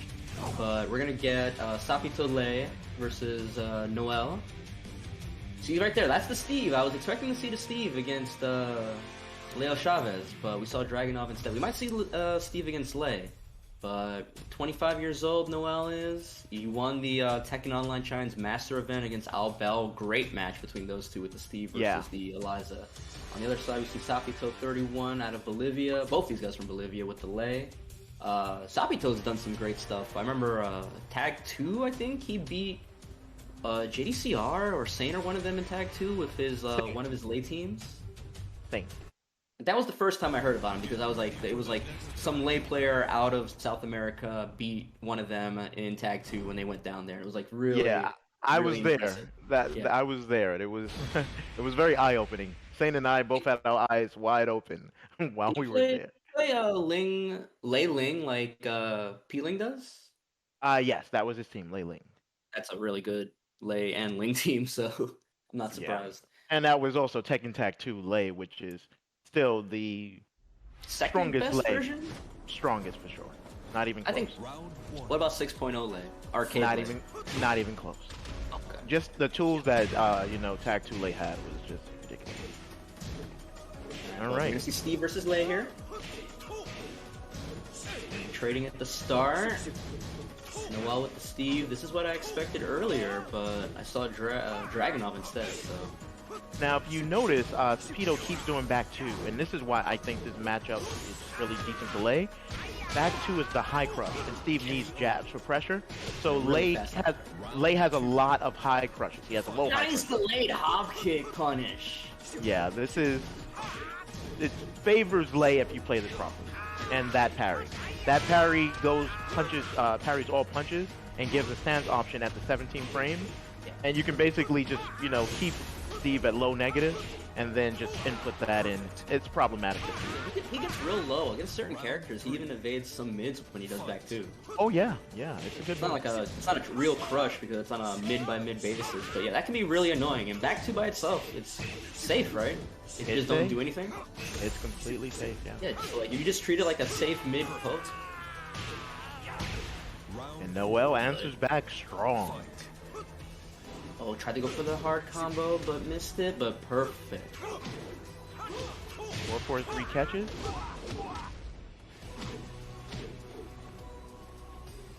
And this is the key to this matchup as well. Tiger is very hard for Steve to deal with. His finish is he should be able to interrupt with while sending one too. He can. It's I believe a 13 frame gap in that. But another, you were talking about it. Back 1-2, super annoying for back Steve to two. deal with. Back two is very, very, very, very hard for Steve to deal with. That's why I'm a big advocate that this matchup is not in Steve's favor. If you're a Steve player and you have another character versus Lei, maybe go to that other character. Yeah, I can see it. Like one of Steve's, it's like that problem's a big thing for Steve because it takes away one of his big strengths, which is spamming jabs into flicker or peekaboo to do pressure. And the other thing is, Steve's block punishment, it's solid, but it's not super scary. So you saw that round where Sapito just threw out 4-4-3 at the start. It's like, even if you block this, it's not a big deal. Like, you 1-1-2 or back 2-1 me, and it's like, whatever. The payoff of me hitting this, you gotta punish me like 4 times before it evens out the combo that I would have got from this. Exactly. Steve doesn't really have a lot of super strong options, even defensively versus Lei. So, Sapito, if he's feeling risky, he can roll the dice a couple of times before it starts not being in his favor.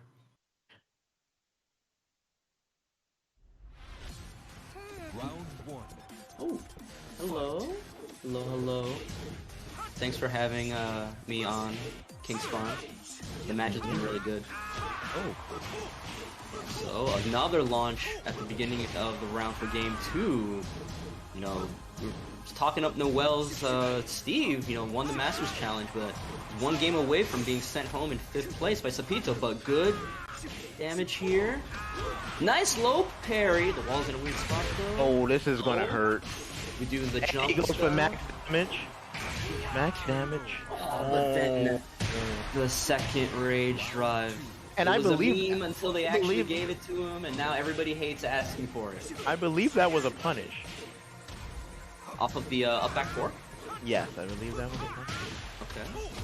The wall didn't allow him to do, the usual pushback. Get the wall here, back turn 2, flip over, 50-50, take some frames, spends the blue, now he doesn't have the trump card, and Razor Rush 1. Whenever I see Lei, in a match, I realize how stupid this character is.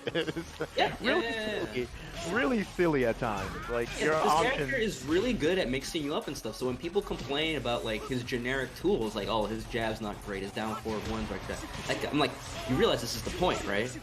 Yeah. If you had really good generic tools, you would not have to try to mix somebody up with your brain.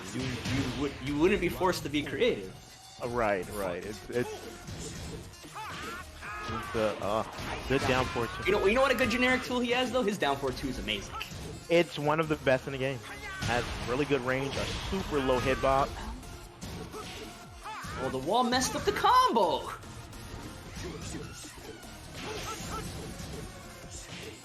Rush. This way to 2, gets a clean wall splat. Masagi.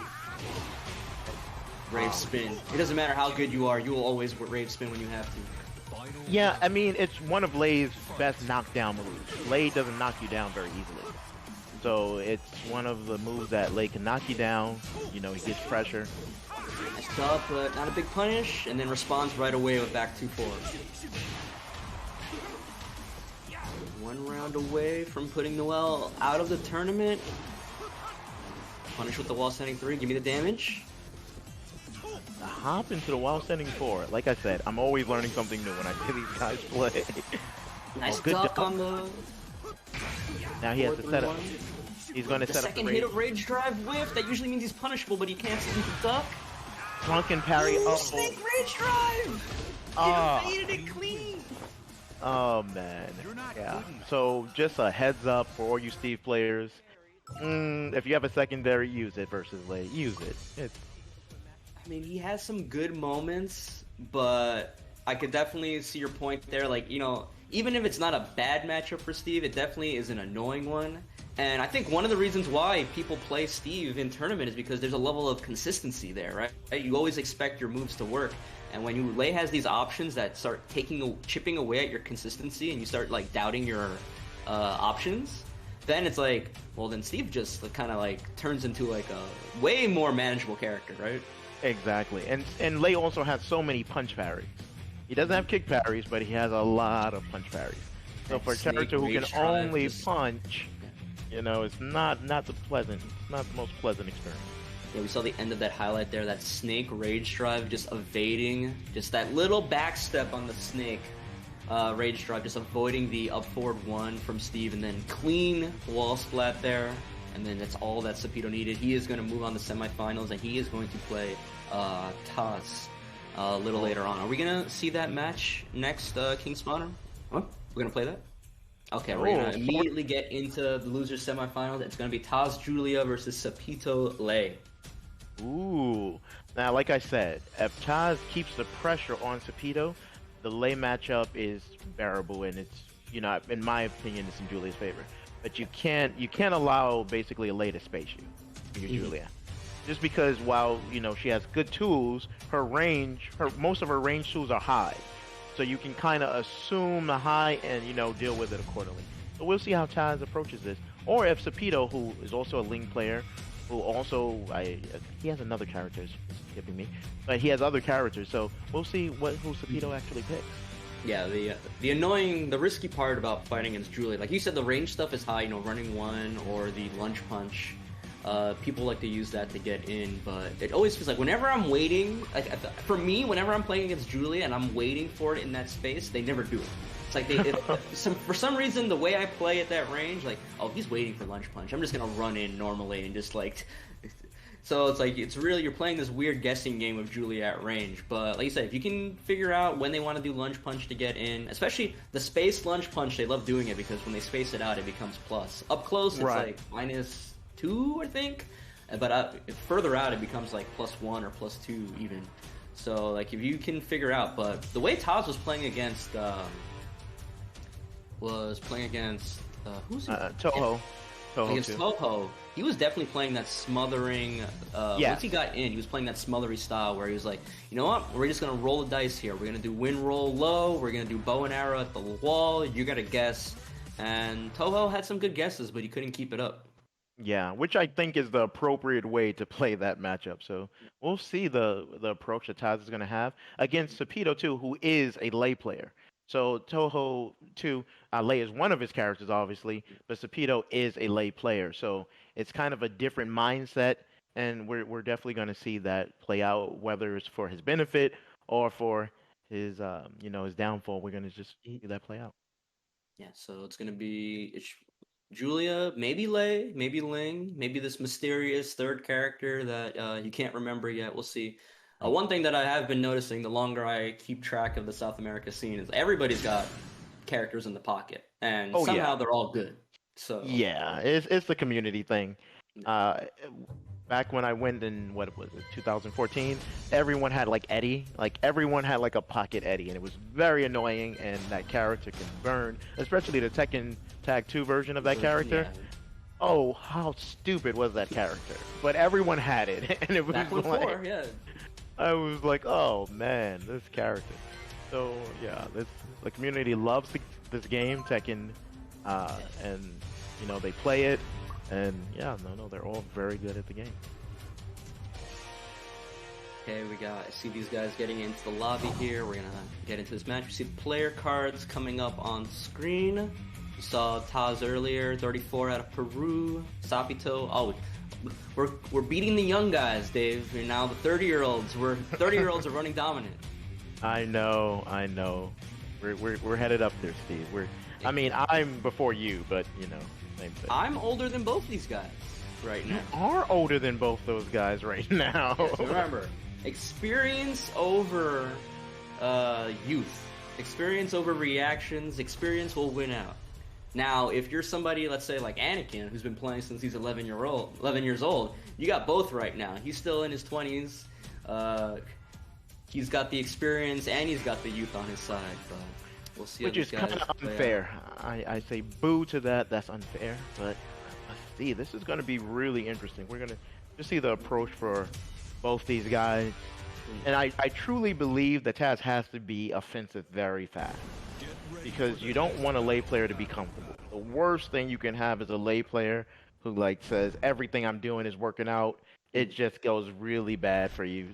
So let's see how Taz approaches it. So we're gonna get Devil's Pit here. I love when they use these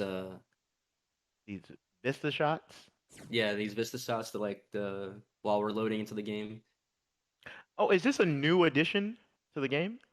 I think these are just assets that Namco gives, because I know they use them a lot for the official online challenge stuff. So they're always super cool. Ah. No. Mhm. Okay. Oh, so you just captured it yourself? Here goes. Okay. Okay. Oh wow. Okay, I didn't know that. Because like I was saying, like the official Namco stuff, they use this a lot for top 8 stuff. But delayed hop kick right over the low at the beginning. Wow. That's some New York next Elbow level. into full crouch 3 and then delayed hop kick it. Okay. So Tito obviously is not having any of this.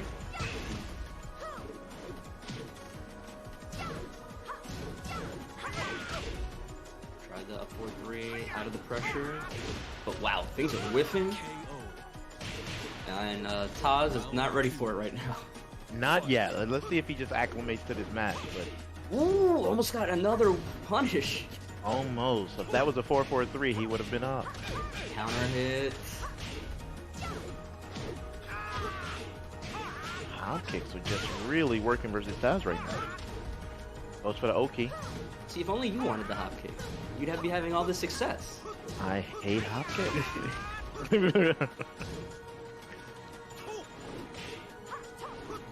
Oh, he got the back, but didn't believe in it. And Sapido about to get another quick round. If he gets this clean wall splat here. Oh no, it's over. Yes. Yeah, it's over. Round 3. Oh, and now our- the infinite. This is gonna be our last first to 2 set of the day. Everything else from here on out is gonna be first to 3s. And so far, Sapido is running away with this. And I hope Sapido has to have noticed by now that every time he does back 4-1, Taz ducks. So keep an eye out for a back turn 4-3. It's coming. Slow parry. Gun rage here. Do we want to spend it yet? Not yet. Oh, misses the ender. Oh, that hurts. Start mounting punches. Spends the rage drive, just backs away, blocks it, and then we're gonna do some lay stuff to take the last round. And that's the flaw in that running move. Like, most characters can't just drop to the ground against Julia at range. But Lei can. So whenever a Julia player is away from Lei, he can always just drop and take away both those options. Yeah. So that's why I was saying stay in the Lei player's face if you're a Julia player. Just stay in the face. Don't give him range. Yeah, and like That's- worst case scenario for the lay, it's like it gets blocked and she hits you with 4-4-3, and it's like, yeah, you know what? I'll take it. Yeah, you're good. The risk reward is definitely in the Lei player's favor. All right, great playing from Sapido. What I kind of expected him to do, he did, and we'll see what the next match. If Taz is able to adapt and go forward. Yeah, I'm He still definitely- reeling from that delayed hop kick at the beginning of the very first round. She blocked What? elbow into down back 3 and then just like, get out of here. Just like, let me set the tone right there. The worst thing is when that happens to you and your brain goes, what possessed him to do that? Because that's not like a oopsie thing. That's something that they've read and they said, oh, you're going to do this. So it's kind of, it's definitely a part of a mind game when that attack lands. Because it's fairly slow, but it's so damaging. So it's great playing from And it's Sapido. safer than because it's slow, it's safer than a regular hop kick. It's only minus 11, so. I thought it was 12. It's 11? I think it's only minus 11. Ugh. Like compared to a regular hop kick where you would expect it to be like minus 13. Yes.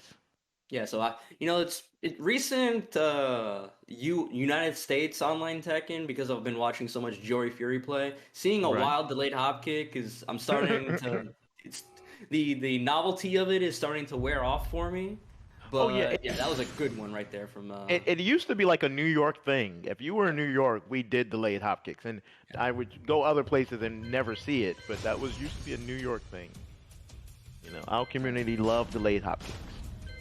It's like the second or third one we've seen at Esapito out of just the 2 games we saw.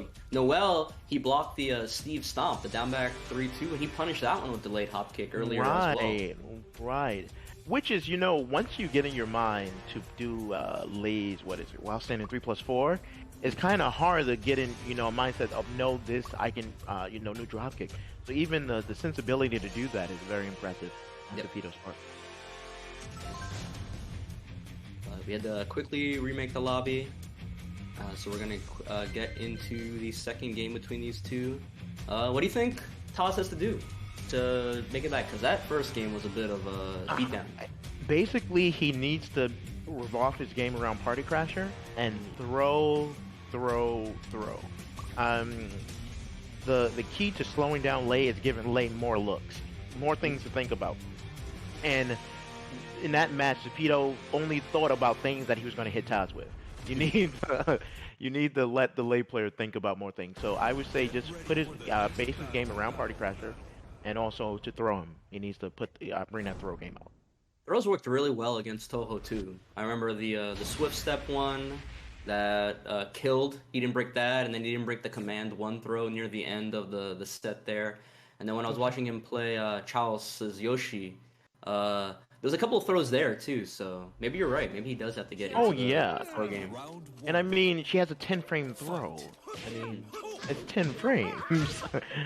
Use it. Oh, okay. Oh, delayed hop kick right back. Okay, win in Rome. Do as the Romans do. That combo always looks like it's not supposed to work, but it's 100% consistent that ender. Ooh, gets his back, but only while standing 4. Magic 4. Gotta start trying to beat him to the punch. Does this kill? No, Harada care. Low parry. Oh no. What can we do here? Okay. Oh, just whiffs. He went for the Ogi. Weird that he did that and not try to.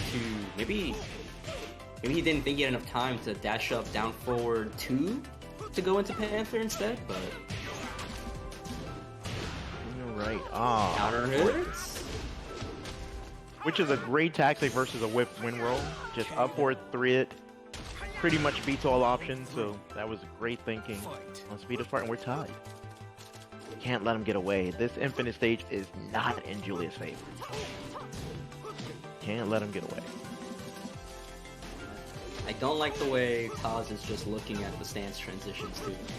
Yeah, again, it's the comfort so maybe level. a little bit of ignorance here. Oh, no punish on the down 4-4. Yeah, I don't think he knows what to do against these certain stances. Well, this is a high level. I'm pretty sure he knows what to do against Lei. I've seen him, approach things. But someone who basically studies every option, it's kind of difficult to just go with the normal approach. And Pito has definitely studied all the options for Lei. Go down 4-2 into stance instead. Nice low parry.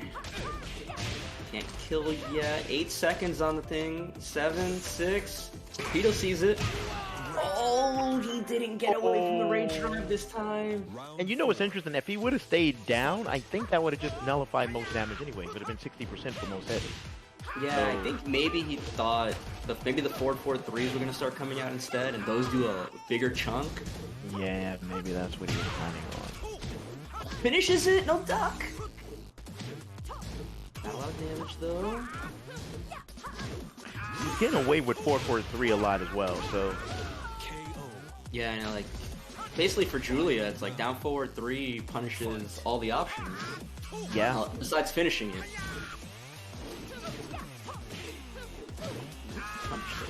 Another hop kick! Hop kick is the story of the Speedo Lei Julia matchup. Maybe I need to learn something. It's working very well for him. Yeah, usually when win roll, the fact that he's been able to punish it with hop kick, that win roll 1 recovers so fast. Yeah. So like he's able to get a while saying, oh, now we're seeing the key charge stuff. No, this is it. This Sapido knows he cannot lose in this stage. It's literally impossible. Again, running at him, he just lays on the floor and key charges back. I mean, It's and the you know highlights what? here. Taz started off really well in this matchup, but again, it's the space. You cannot give Lei space, and I think that was his downfall. It just And- didn't get far enough right there on that Panther mix-up. It's a low pair here. This is like the exact same situation from the other side, right? You get the clutch low parry, but you can't finish it off. But oh no, this is the one where he gets the rage drive in the butt. I'm sorry.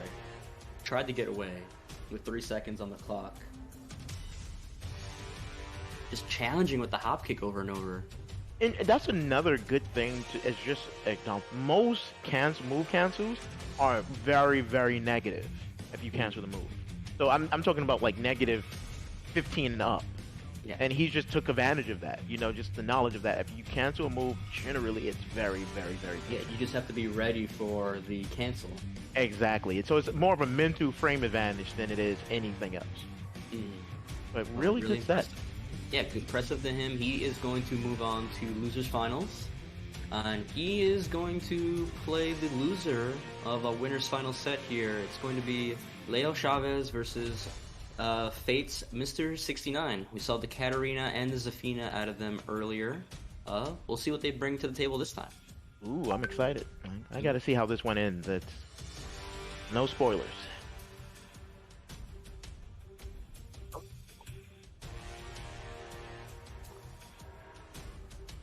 Okay.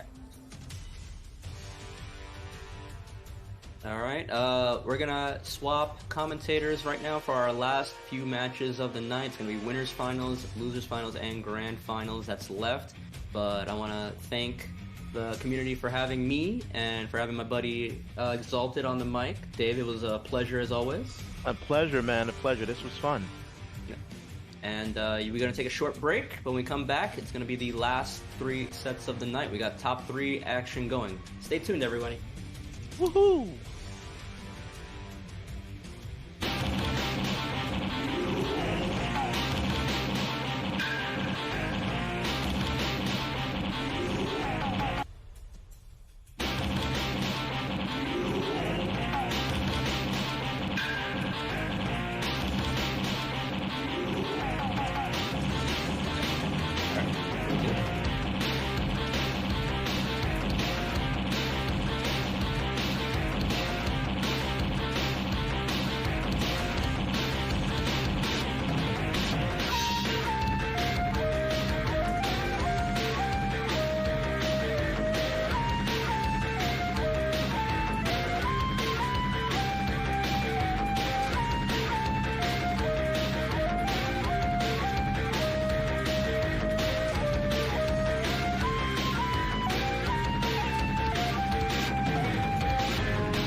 Hey, what's up, everybody? This is MYK. You guys are joining me for Sierra Brawl with my co-commentator, Anya. Yeah, first time commentating. Yeah, this is like my first time commentating this event, Sierra Brawl. But yeah, we're gonna be going into the winners finals. I think we have Leo Chavez going up against Mr. 69. And I remember Leo Chavez. Yeah, I remember Leo Chavez as like a Raven, and I believe he's a Katarina. I believe he was playing Athena mostly. I think he won TXT a couple years ago. Leo Chavez. Mm-hmm. Yeah, and Mr. 69. We were told he also plays Athena, so it might just be a mirror match, but I know they also have somewhat of a variety of characters available. Nice. So 2 Athena characters, my goodness. Oh my god. She's kind of like a later DLC, but yeah, it's good to see. I remember Leo Chavez as the Raven specialist, and he was doing like all the sick Raven stuff, and like I've been seeing him this year too, like posting a bunch of clips with a bunch of Raven tech, and I'm like, it's like, dude, his Raven is nasty. Like I'm really excited to see. So I can see right there too. He also has a Cooney avatar, so he's just a waifu main. He plays all the waifus. Yes, okay, and like some really uncommon, like sneaky ones. So it's gonna be very, very interesting. Yeah, I mean, Cooney, Mitsu, Zafina, they're all, yeah, that's a great way to put it. Slippery characters. Like, Cooney has that up back 3 that she can get out a lot of stuff, and Zafina. And both these characters just have great movement, you know, so yeah, let's see how it goes. And the mix-ups are there too if they want to bet it big, the whip punishment. Like Queen Mitsu also has weapons and stuff too, so she could fight from full screen. If Zafina wants to really play that lane, like full screen, you know, keep out game. But we'll see. We're gonna be going into game number 1. This is winner's side. Winners final, dude. Winners finals, yep. Super excited. Sierra Ball 12.5, top 8. Here we go. Let's go. Some shout outs in the chat. We have Nogiva, Alvo, Dr. Medic. Hello to everyone. Yes, we have NYK casting. Hi guys, welcome to the stream. I see you. Dr. Medic. Hello, hello. Soulfly. Hello, hello. Yeah, big shout outs to the cast, everybody here at the production. Bringing me on. Love to see some good tech in all the time. So we're starting with the action now, and we actually see a Katarina starting with the hop kick right now. Very nice combo. Let's kick all the way to the wall. Nice wall carry as well. Goes for the okay. Nice dumping on him. Oh my god. Grab his stomp too, so he gets the extra flip over. Oh my goodness. That's how we're gonna start it? Katarina versus Athena? Okay. Yeah, we definitely have the top names mixed up. I'm looking at the player names right now. Leo Zav is on the left with the Katarina. Mr. 69 on the right with the Zafina. Back and forth. Tried it again. The side step left with the hop kick. Didn't work out this time. Oh, but you know, persistence. You have to try it again. Oh, mix at the wall. Got him to duck. Leo Chavez with so much momentum. Oh, the raise drive though. The block. He ducked.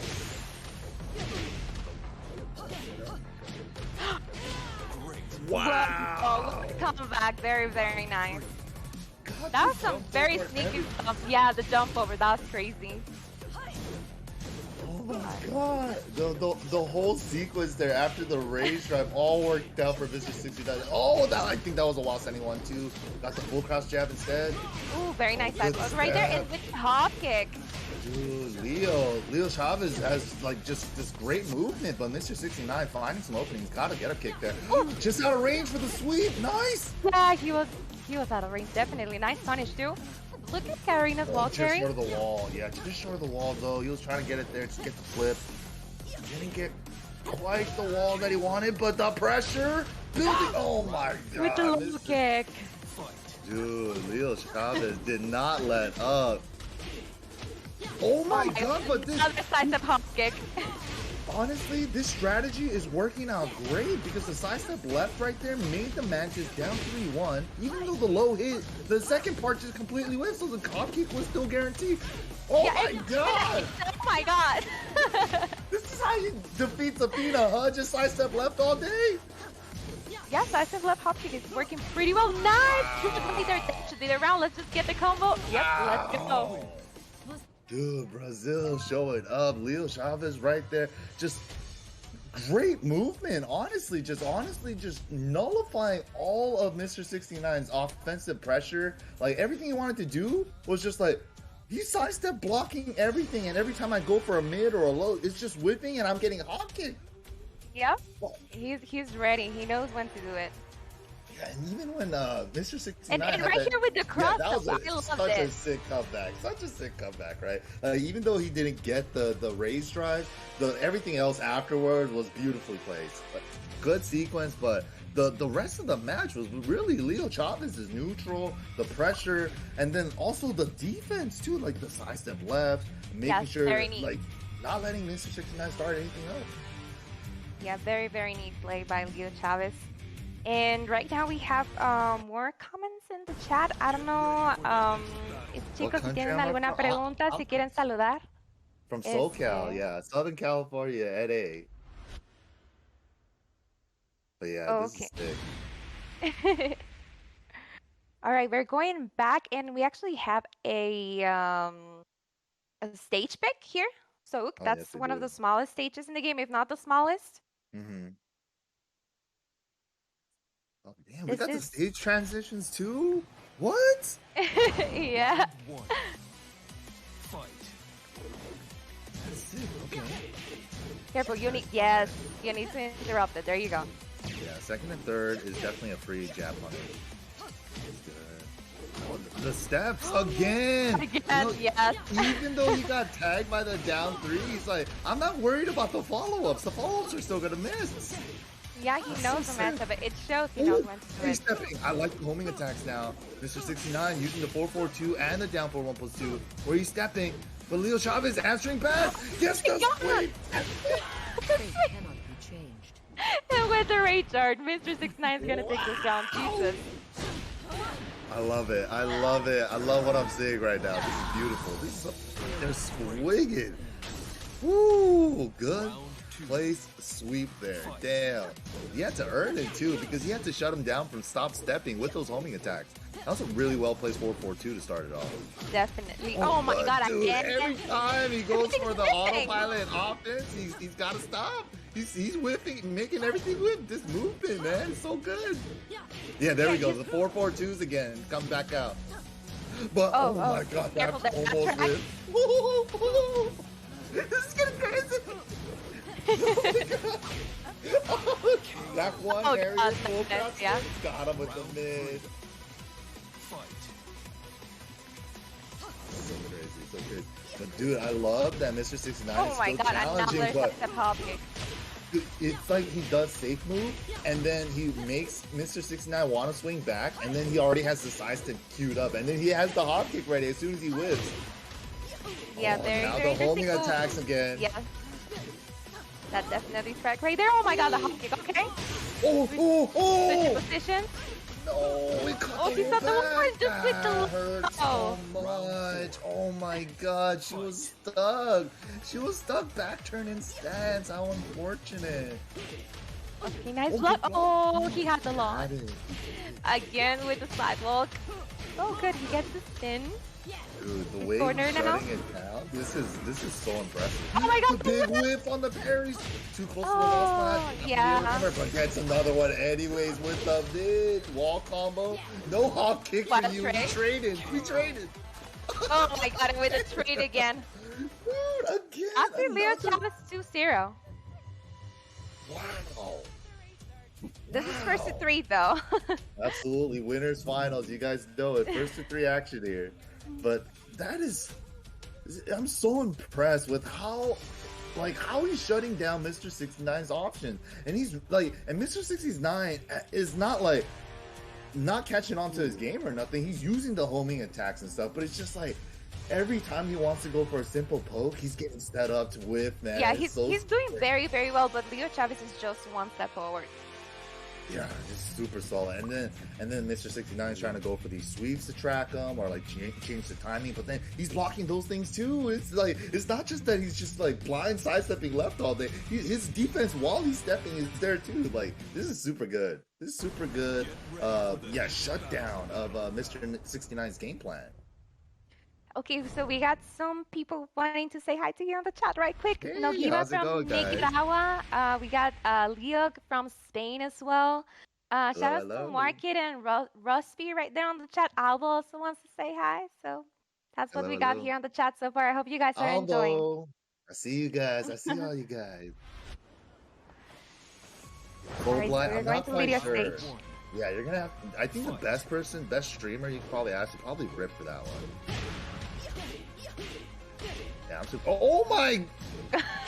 No combo though. They have the big opportunity, Mr. 69.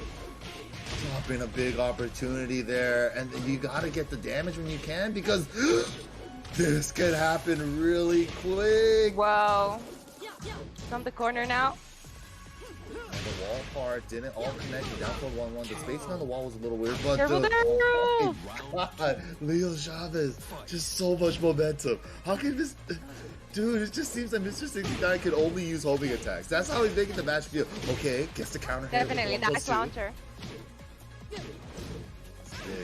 Didn't quite get the wall, but the pressure is building up. Oh, fighting back though.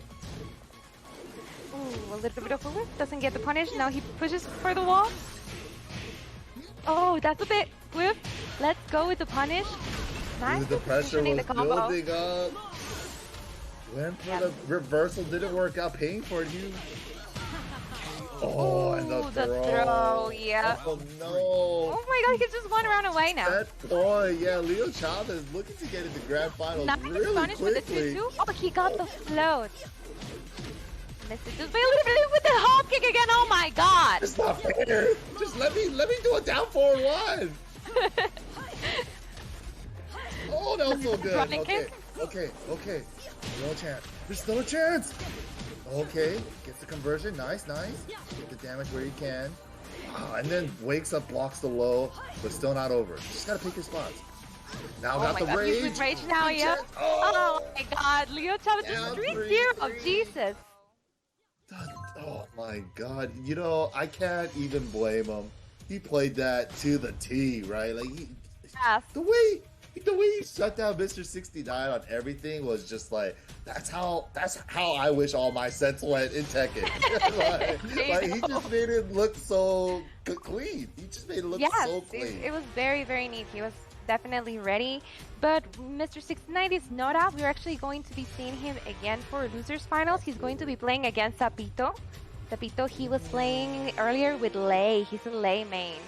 Right, he's the play specialist in the. I love watching Tapito.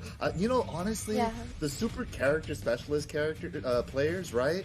They're such a treat to watch because they put in the work, and it's just like every region has those specialists, but they have their own style to that character. You know, like my area, we have Sukin. Like that's the lay I run into a lot. That's the lay I fought against the most. But it's just like. Not every lay is the same, you know. Not every 2 lings are the same. Not every, you know, there's a little bit of differences here and there in their game plan. And especially with these super specialist characters like Lei, with like bunch of the animal stances. There's a lot of options. I love seeing like how they use the stances differently from the other lay players. Because it's just like none of the lay players like Sukin loves Panther.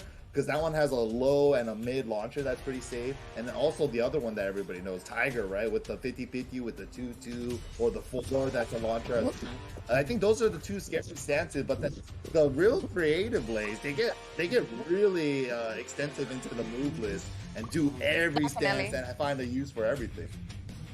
Yeah, and it's like it's a very difficult matchup if you know it. Like, if you don't know it 100%, you might really, really be in trouble. But I'm pretty sure Mr. 69 knows what to do, and it's going to be a very, very interesting matchup right here. Yeah, that's another thing too, right? Athena with that down 4-1, she has like a really good hitbox on the down 4-1. Could hit Lei out of a lot of the funny bits and stances. Like, you could hit him out of all the animal stances. You can potentially get floats as well, yeah. Yep, exactly. So it's a really solid tool, and that's the tool that Mr. 69 was using a lot in the last matchup that was getting him killed But against Leo Leo wasn't getting him. Yeah, like It was every not time he working. wanted to, dude, every time he wanted to poke, just poke with a mid. It's just getting stepped to the left every time. But Sapito with the lay, I wonder if he took notes in that last set. We'll see. Oh, we got Lydia! Lisa and Lydia. Okay. Okay, I've been trying to play some Lydia lately, so I'm very interested. Let's go. I'm so happy about this one. All right, we got Violet Systems. This is my favorite song in the Tekken 7 soundtrack for sure. It's just so hype at majors. This is awesome. I didn't expect to see Ling Xiaoyu right now. It's one of my favorite characters, and Sapito knows how to use her very, very well. Right, Ling and Lei. Wow. Okay. Getting him out of the characters that get like tricky with it. I love it. Ooh, Oh, the guess throw. Gets the Oki. Nice. You can really save too. Back to neutral. Oh, just threatening with the back turn Cali rolls. My God, finished the string, got the third hit. Careful with the Kali. Oh my Wow. God, just get him out of it. Really trying to parry, but then it was Oh Oh, no! the tackle punches! He couldn't break it. He had like 3 chances to get out of that. You know, there was a thread in the old Tekken forums that in top 10 worst ways to die in Tekken. That's definitely on the list. That definitely is. Very nice right there. Gets a little bit of steel key. Yeah, Oh, nice, doubles nice, it up nice. on the sweeps. Full cross sweep into the red tape. Well, stunning 4. Oh my God, what a launcher. Yeah, you know, honestly, 4-4-3 is a great move in this matchup if you can call out those AOPs, because it's going to scoop her right up. Ooh. That is great. Wow. 2 rounds straight up. Maybe it was the 4-4-3. Oh, and the hop kick gets her out of AOP. That helps out a lot. That helps a lot. I see why. Oh my God, the Kali. Uh-oh. Yes, the Kali. Back Yes. trap. Oh, no, didn't get the That was very combo, though. unfortunate, yeah. Oh, no. Nice. Oh, Jesus. Another chance. Picks it up off the side. Tried for some tech stuff. Didn't bite. Okay, another Jesus, chance. Sapito with the trickery. Nice. Boy, With the punish standing with the standing tree. three, but the side roll saving the life. Oh, mini hop low. Oh my God, We got Trey. the tray. Oh my God, Oh God! With the down forward 1. oh boy, it's the running 1 and then down forward 1 to close it out. What did you do the standing tree? Jesus. I don't know. Oh my God. Oh, caught the back. Nice. But not too Nice. damaging at the wall combo. Oh no, didn't get the follow up. I think he went for the He 43. missed the follow. He didn't get the 3. Why is he doing the decisive I'm 3? so scared. I'm so I'm scared. so scared for him. Oh, dude, he's going for so much. Catching out of Nice the air one. with the full string. With a full string, yep. Nice. With the Hop kick seems vector really 4. good. The hop kick and the 4-4-3. Zapito doesn't want to do AOP too much anymore. Nice. Oh, nice. Got the back turn down 4. He's on rage now. Just one more Chance mix. here. Nice. Keep it safe. Just jab check. You're not doing anything. Let me go for a throw. You're not going to break it. Nice. Final round. First game. 10 string. Card Oh my stuff. God, Another let's throw. do You this, can't bro. break them. I'm going to check you. I'm going to bless these legs too. Sapito really wants this comeback to happen. Back turn wall bounce attempt 2. Didn't work out. Man. Sapito just really turned up in that last round and a half. Like, he just turned it up after that jab into the throw. He tricked him into the Back ground. hop and throw. I said 4. This is it. Final chance. Mr. 69. Oh my God, he just needs one more hit. Just one more hit. With a standing 2. Let's get it. Straight in, yeah. The cancel with the wild standing 2s from Ling. Yeah, it's such a good keep out tool. It's kind of like Master Raven as well. They're just kind of fishing for the wild standing 2s, but it's great because they're safe and if they're counter it, launcher. Yeah, but honestly, that was such a fun match to watch. You know, Mr. 69, the first 2 rounds, he was getting all the call-outs on the AOPs with the 4-4-3 launcher or a hop kick. Like, he was always hitting Sapito out of AOP with some kind of launcher. And then Sapito was just like, maybe I'll just stop AOPing that much, you know? And then everything turned around from there. It was crazy. It was crazy. It was a cool comeback. Like, he was down, like, he was almost losing this one, and he just came back. It was awesome. Yeah, they're fully swinging. I love it, man. This is great. And the adjustment too from Sapito there, I gotta say, was really impressive. He's just like, It was definitely. I gotta slow it down just a little bit. Like they still kept it. You know, the my favorite thing about commentating this whole entire region, right? It's just like the play style is definitely different from I know. my region, from NA, It's right? very We're- different, and it's like- different from my region as well. We're in Central America. South America, I would say it's a little bit more advanced, and they also have like all these crazy setups, and they play a lot, and they have this very, very interesting playset that I really, really love to watch. Yeah, it seems like the best way I could always describe it is like they play really fast, but they're really sharp while He's playing solid fast. as well. Yeah, that's the Yes. scary part. They're not just like not solid while they're playing fast and they're just swinging. They know what they're doing. Exactly. That's definitely a good way to describe it. We're right here, and Sapito has a float already. Let's go with the Setting AOP it mix up. up. Oh, nice he- block. Oh, went for the full launch instead of the float combo. Got the duck there though. Yes. He knows the string. They're all just short. Run, pressure. Oh my god! He Oh, didn't want that was so scary! You know, honestly, it's like you can punish that second part, but then he delayed it so much, it's like, go for the punish. Do it. Even though he can launch the third part, that was so ballsy, I love it. Yep. Oh my, got the the back, back the turn setup. nice. Rain dance force Dirty. That was pretty good. in the wall with the lows now. Ooh, misses the forward Second one one blitzer. gets a little bit of pushback at the wall if the first one hit. Okay, I saw that, Sapito. Pressure. Ooh, acceleration. Nice. Fuck. Waited for the second part and then just bet it on the duck or not. Yeah. Yep. Good call. Nice. Running three into pressure. Ooh, ooh, Did he that get was the launch back punishment. turn? Yeah, right? You know, I do that too with Lydia now. You know, it's like I'm still learning the character and it's just like, oh, down forward 2 is a launcher with a lot of characters, right? So we just do down forward 2 as like a punish on Oh, launch it thing. happens to me with Yeah. Bob. I'm like, down for it, launch, Yeah. right? yeah, it definitely happens. It's like, oh, there's a forward 4 that does it now, but I still do It's down not forward 2. natural. Yeah, I feel it. Ooh, nice Just block and short of punish. the wall. Just short of the wall. Oh, gets the full cross sweep and the back roll catch. That was all guaranteed right there with the wall. Ooh, Mr. 60 die. It's crazy. Political storm. I love it. He doesn't want to deal with any funny. I think he's fine with just taking the third hit, even with it makes Sapito not do anything if it doesn't hit, right? It's like, oh, you could just finish the whole string, but I'll just take airborne damage. That's fine. Ooh, Wow. that was dirty. Helped him with the 1, 2, low. 4, cheeky. Hit him with the cheeky 1, 2, 4 there. You know, he hasn't used it all set, so why not? You know, I think those types of strings are great if you use it at a time where it's just like, I didn't use it at all the whole set, and I'm gonna use it to take a round. So it's like, okay, well placed. And that too was so ballsy, right? Because it's just like, I he know. did the first 2, that's launch punishable. And then Sapito, I think, probably went for it with like standing 3 or down 4-2-1. And then he delayed it so much. And that's launch punishable too. So it's just like he was playing with fire. Wow. Yeah. That was definitely very, very fun. Well, Sapito right now is 2-0.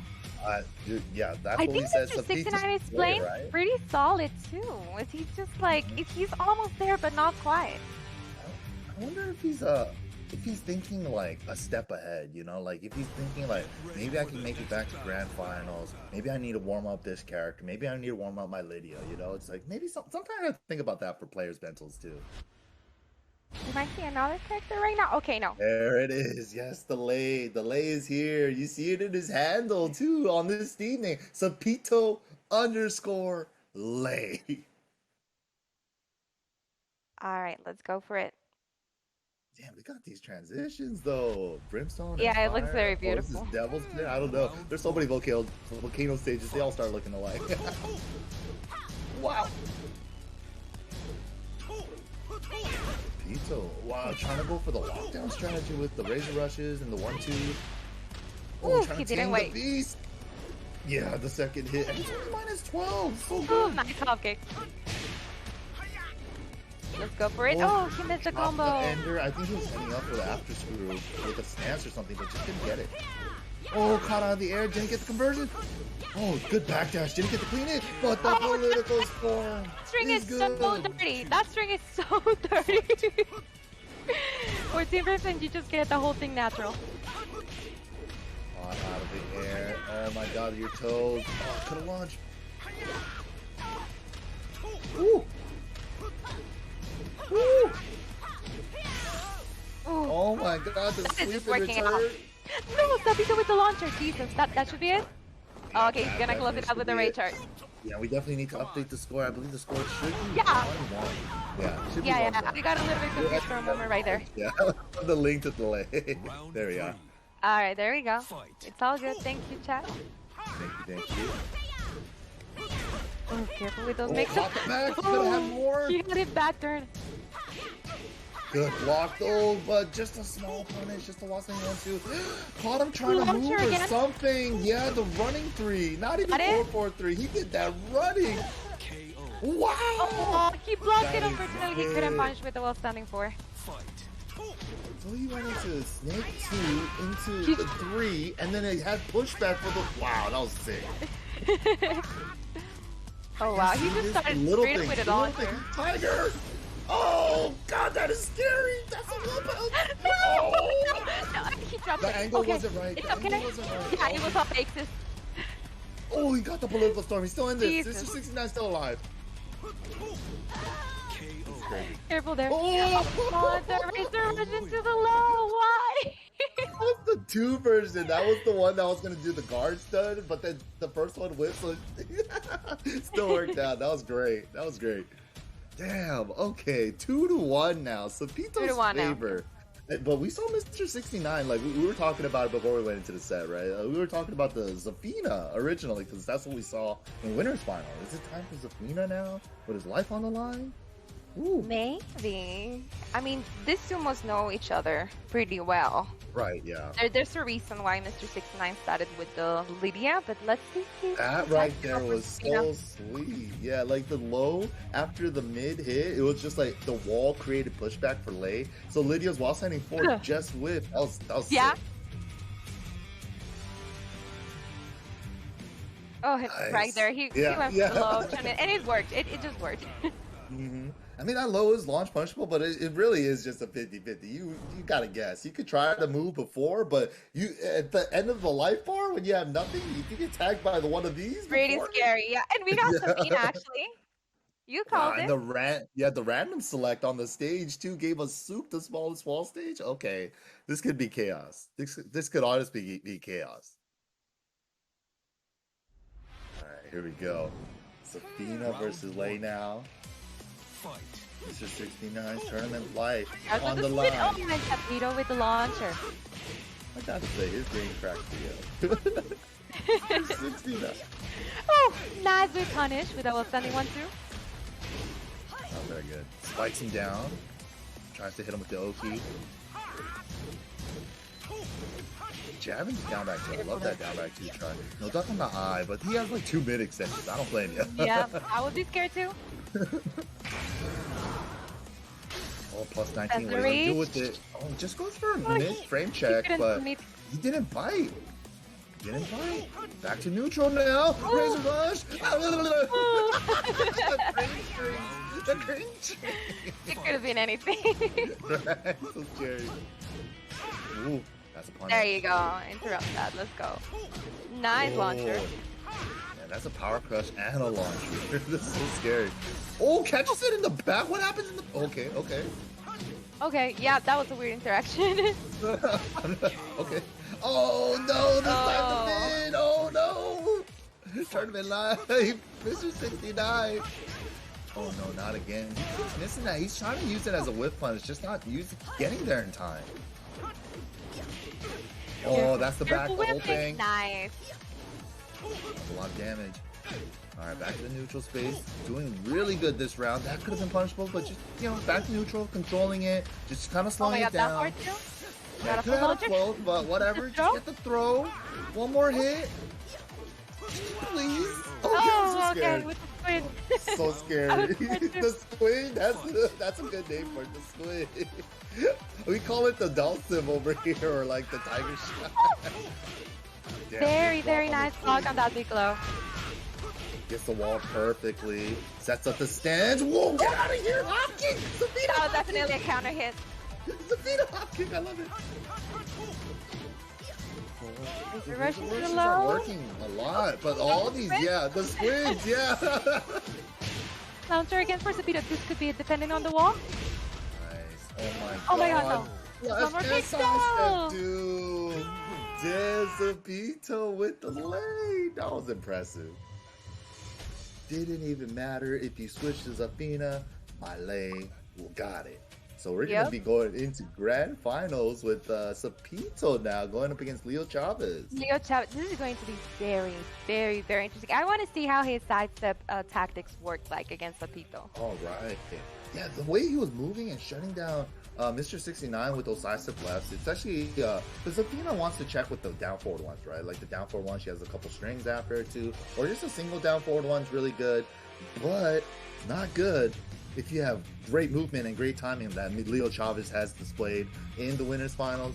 But yeah, hopefully I can see that again, because like, give me some more tips against how to fight Lei in general, because you can never go wrong with how to fight Lei, all right? need it. Like, We all need there's it. so many stances. I just want to see how other people deal with it too. Please. Oh man, good times though. So yeah, big shout outs once again, Sierra Brawl having me on and Anya as commentators here. This is the grand thank you guys finals so much. time. Yeah, and thank you guys in the chat. We see you all. Shout outs for all the love, guys. Yeah, and we got them. Yep. We got Zapito here and Leo Chavez. Leo, he is from Brazil, and Zapito, he is actually Peruvian, but it says that he is now in Bolivia. Oh, okay. He's a transplant from Peru, now over in Bolivia. Got it.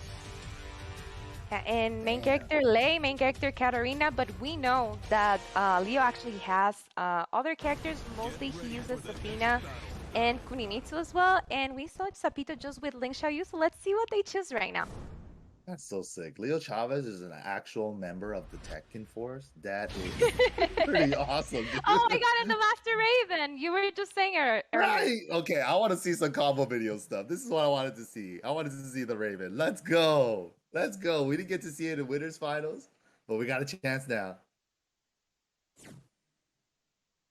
All right, and we're going back to Stoke. We're seeing it a lot on this tournament. Round one. Here we go. Chavez. Start. Wow, the wave move, and he gets the counter sweep. Wow. Dude, that was so clean. How did he make that so buttery smooth? Yeah, his movement is pretty smooth. Oh my god. And again? Dude, the way he just slips in there from like half screen away with the Raven wave move. Wow. Nice parry. Nice air parry, but then that means he doesn't get Target? his up. Opponent, okay. Let's get out of here. And the 3-4 cartwheel to hit grounded, that was sick. Wow, different. Nice load. I love how tricky both of them are playing. Leo Chavez just completely different style with the Raven. I know, tricky and solid. Right. Ooh, gets the block. Oh, That was a while okay. standing one. That sucks. You try. Yeah, I don't blame him. I get those too. Oh, sidewall converts. Oh, God, it. Oh my Zapito, God, nice. Zapito. With the Tiger 3. Finding a sidewall with that. Oh, 4-4 lands. Nice. Big chunk of damage. I love Leo's movement. That's so what I was pretty. thinking. It's That's what I so was thinking. pretty. So fast. You know, this is like, oh, you got him with the second part. It comes around 2 times. Let's go with the drunken grab. Oh, the pressure. Oh my god, Zapito right now is on fire. Nice look. How did he get into Snake there? That was so sneaky. Like the Snake He was 4-1 so at sneaky and the... so fast. Yeah, how did he set that all up? That was so clean. Dude, both these guys' style with their characters is so fun to watch. What the hell? It is so fun to watch. It's so flashy, so entertaining. Dude, there was like this one sequence like right here. I could have sworn, and then a parry. Yeah, like they got out of it, and then you spiked him with the rage. Like what the? Oh my god, dude, this set has been crazy. Look at that movement too with Leo Chavez with the Raven, right? He's just moving in like a Mishima with Master Raven, and it's just like Raven has two crouch snatches. She has the regular standing one, and then she has like the one that the slide characters have from full crouch. But then you can like mix and match both of them to make this like fluid wave movement with her. It just looks so pretty, honestly. It just looks so It is sick. so pretty, and it's not very common to see. Right, yeah. Only like It the takes real a lot, Raven Masters. yes. Yes. Not the Master Ravens, the Raven Masters that could actually do it. That's it. And Leo Chavez is definitely one. So let's see if we might see Ling Xiaoyu. I'm hoping. I really like Ling Xiaoyu. Yeah, Oh, I'm sorry. Katarina. Katarina. Yeah, the Leo Chavez Katarina switch already. I wanted to see more Raven, but you know, the first game didn't go so well. 3-0 in rounds. And Sapito, like, with the crazy conversions with sidewalls and just the situational awareness and so many things. Come on. That was Round crazy. 1. Fight. So they're starting there with the backflip. Making some space. Ooh, goes for the low. Careful with the mix-up. Down jab away from the down for one string. Just a knee, just a knee. Ooh, Finds a go for the hop hop kick. kick. Get Yes. out of here with that. That's no funny business. The way he Oh sets my it god. up after up forward 3. How does Yes. he find the hop kicks? He's so found good. him. Perfectly, he gets the wall. 3, hardest wall combo ever. Oh my god! Nice. I love Nice, those Leo Chavez. sequence. Instead of taking the big low after the knockdown, he went with the little low. Let him get up after the little. Oh, that was the back. That could have been crazy damage. Nice.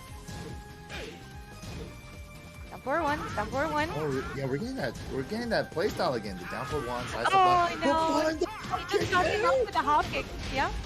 He has hop kick too. dude. Full crouch, low. trade. Challenges. That's a 10 framer. Oh my god. Yes. That's Let's the risky go. part. That is the risky part. That low does like almost no damage, but at the end of the life bar, it's still launch punishable if you block it. It just looks like a little low, but it's definitely launch punishable. Oh, God. oh my god! He gets the He wall finds slap. the back two. He's going for the jump over. Oh my god. Yes. Let's just get the launcher right here. We can break this one. Oh, Yeah, we we're going gonna break it downstairs. unscaled? Yeah, we're going for the unscaled. Yeah. Ooh.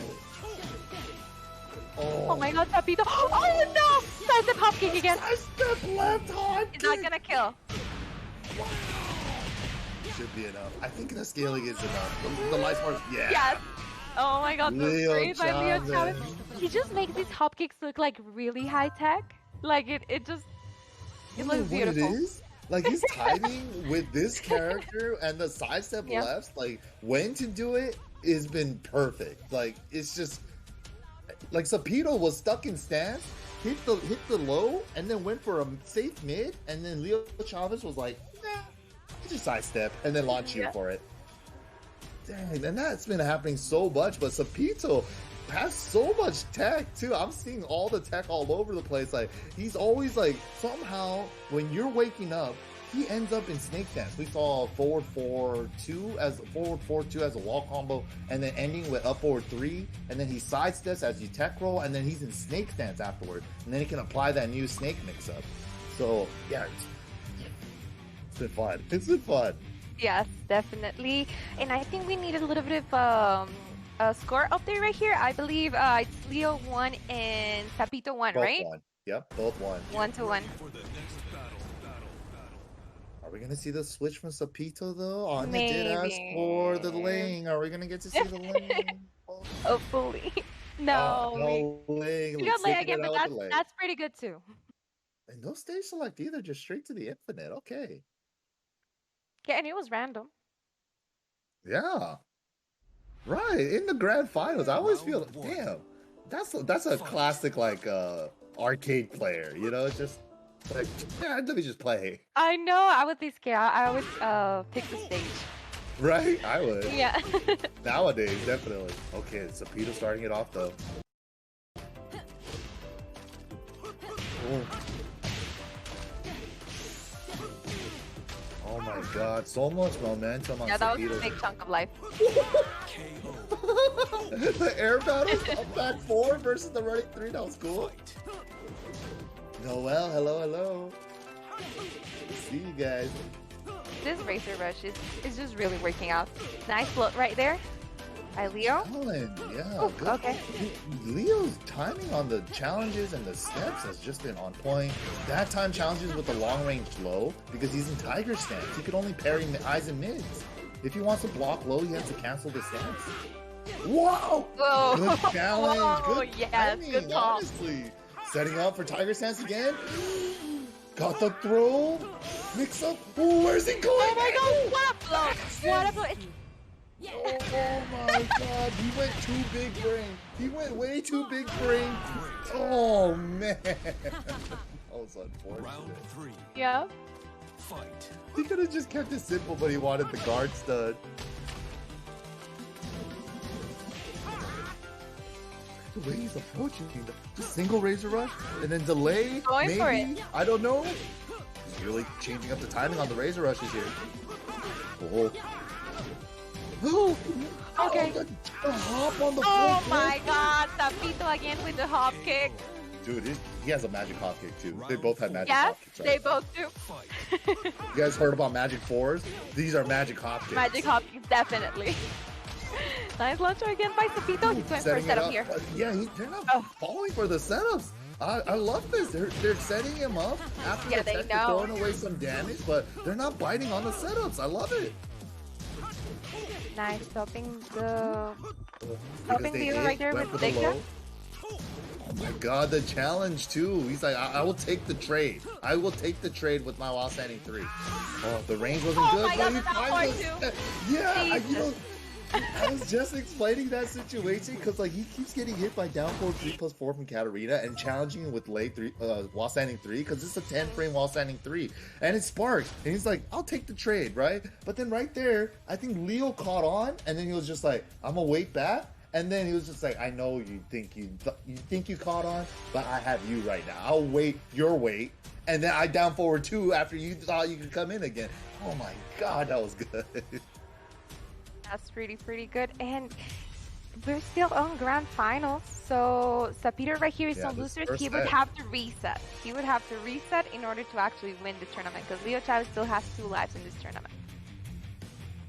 Double elimination tournament, and that means by the time in grand finals, the person coming from the winner side hasn't lost a life yet. So that's why there's the bracket reset, guys. If you guys didn't know, a little bit of yeah, that's how tournaments work. Double elimination. But here we go, Leo Chavez. You know, if you're coming from the winner side, you probably don't want the reset to happen. But everybody in the chat, we all want to just see more Tekken. So it's just like a constant struggle between the competitors and like the people watching the streams, you know? So And we actually we'll have a see. counter pick here by Leo with the Safina. Right. Yeah, he tried the Katarina, got one game with it. Man, but the Raven didn't work out. Alright, now to the Zafina. And this is good. I like that he tried out all the characters. Nice on it. And then look at this. Oh, the movement just gets him out of there. Doesn't even have to worry about the snake low. Zafina's backdash. So good. Yeah, and Leo makes it look even better. Yeah, Oh, he tried to absolutely. punish there. Oh, fishing. I like it. Wow, good block. Huge wall pressure. I love that control of this mid screen, and then just using her long range tools from here. Wow. Oh, but Oh my gets god, that the eyeball. chance, big chance. Oh, gets the splat as well. Chapito, chance. Oh, he Oh my does god, it. Sapito. He's always setting up with something after a wall combo. He's actually really scary. Went for the up back 4 into crane and bet it all in the mix, and he got it. Nice running kick. Working out. Ooh. Wow, The first again, look and nice big punish. block on the sweep. Never hit right here. Goes for the low and with Oh the man, mid. caught That's him out my of round the for air, Leo. yeah. No more hop kicks, I'm gonna go with mids now. Catching a floater. setting up the animal stances, and then disengage. You know, it's just like, Yeah. you can't overextend sometimes. Every time he's going Yeah, for with the the block, sweep, yeah. how is It's he like a blocking mouse. everyone? Check the stick. Check the backwards. It's so good. Great push again here. Don't worry, too. Nice punish. He's trying to chase him down, but good block on the snake 4-1.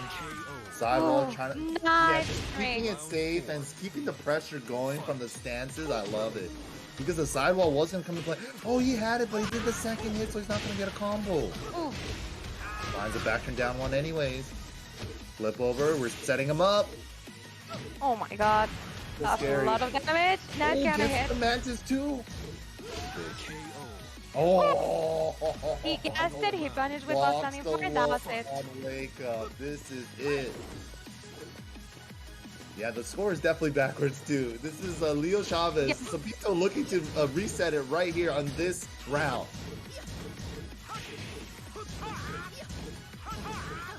Go.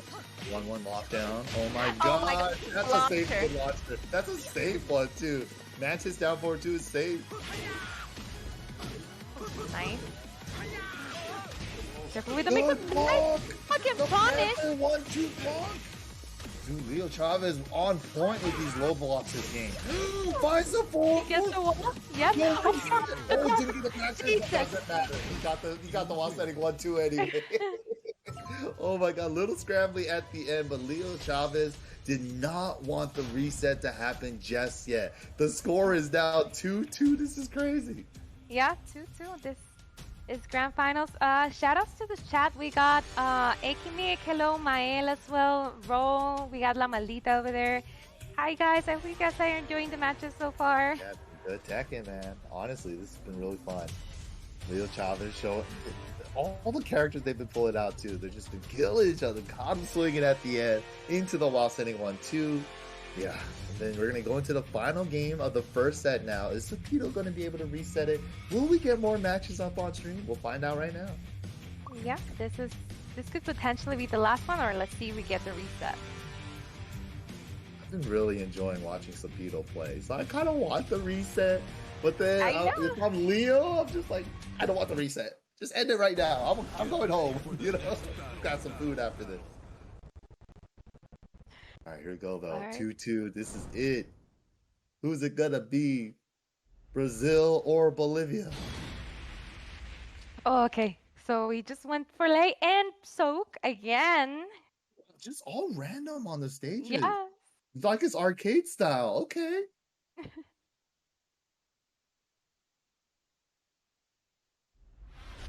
It's like the old school tournament rule, like where the tournament stages were all random. Wow. Just let it rock. I love it. They actually still play arcades back in Peru. I'm jealous. I miss arcade so much. They play Second Tekken hole. 1. Yeah, they Yeah. do. I was out there in 2019 for Collision. They were killing. Oh, it. nice. Yeah, they're so strong tag line. You're so cute with a Chavez, strong though. live lead. Wow, finds a counter hit on the back 2-4. Setting up, takes the low, hitting him out of the stance so he can't set up the mix-up. Good call. Oh my god, that's running three, yeah. Yeah, he was stuck in So stance. Leo Chavez is on fire right now. He just wants to take it right now. He was about to lose in that last. Oh Good my step god, that's out of so the Razor too. Rush. Step in the middle of Razor Rush. Wow. Yes, that just challenged it. Love it. You could definitely do that. Yeah, the hit's not on. Wow, but gets the back turn low. It's big. Unscaled damage. Careful there. Oh my god, he went Try for it for it again. again, but different delay timing on the Razor Rush this time. Yeah, Saved him. it's so scary. Oh my god.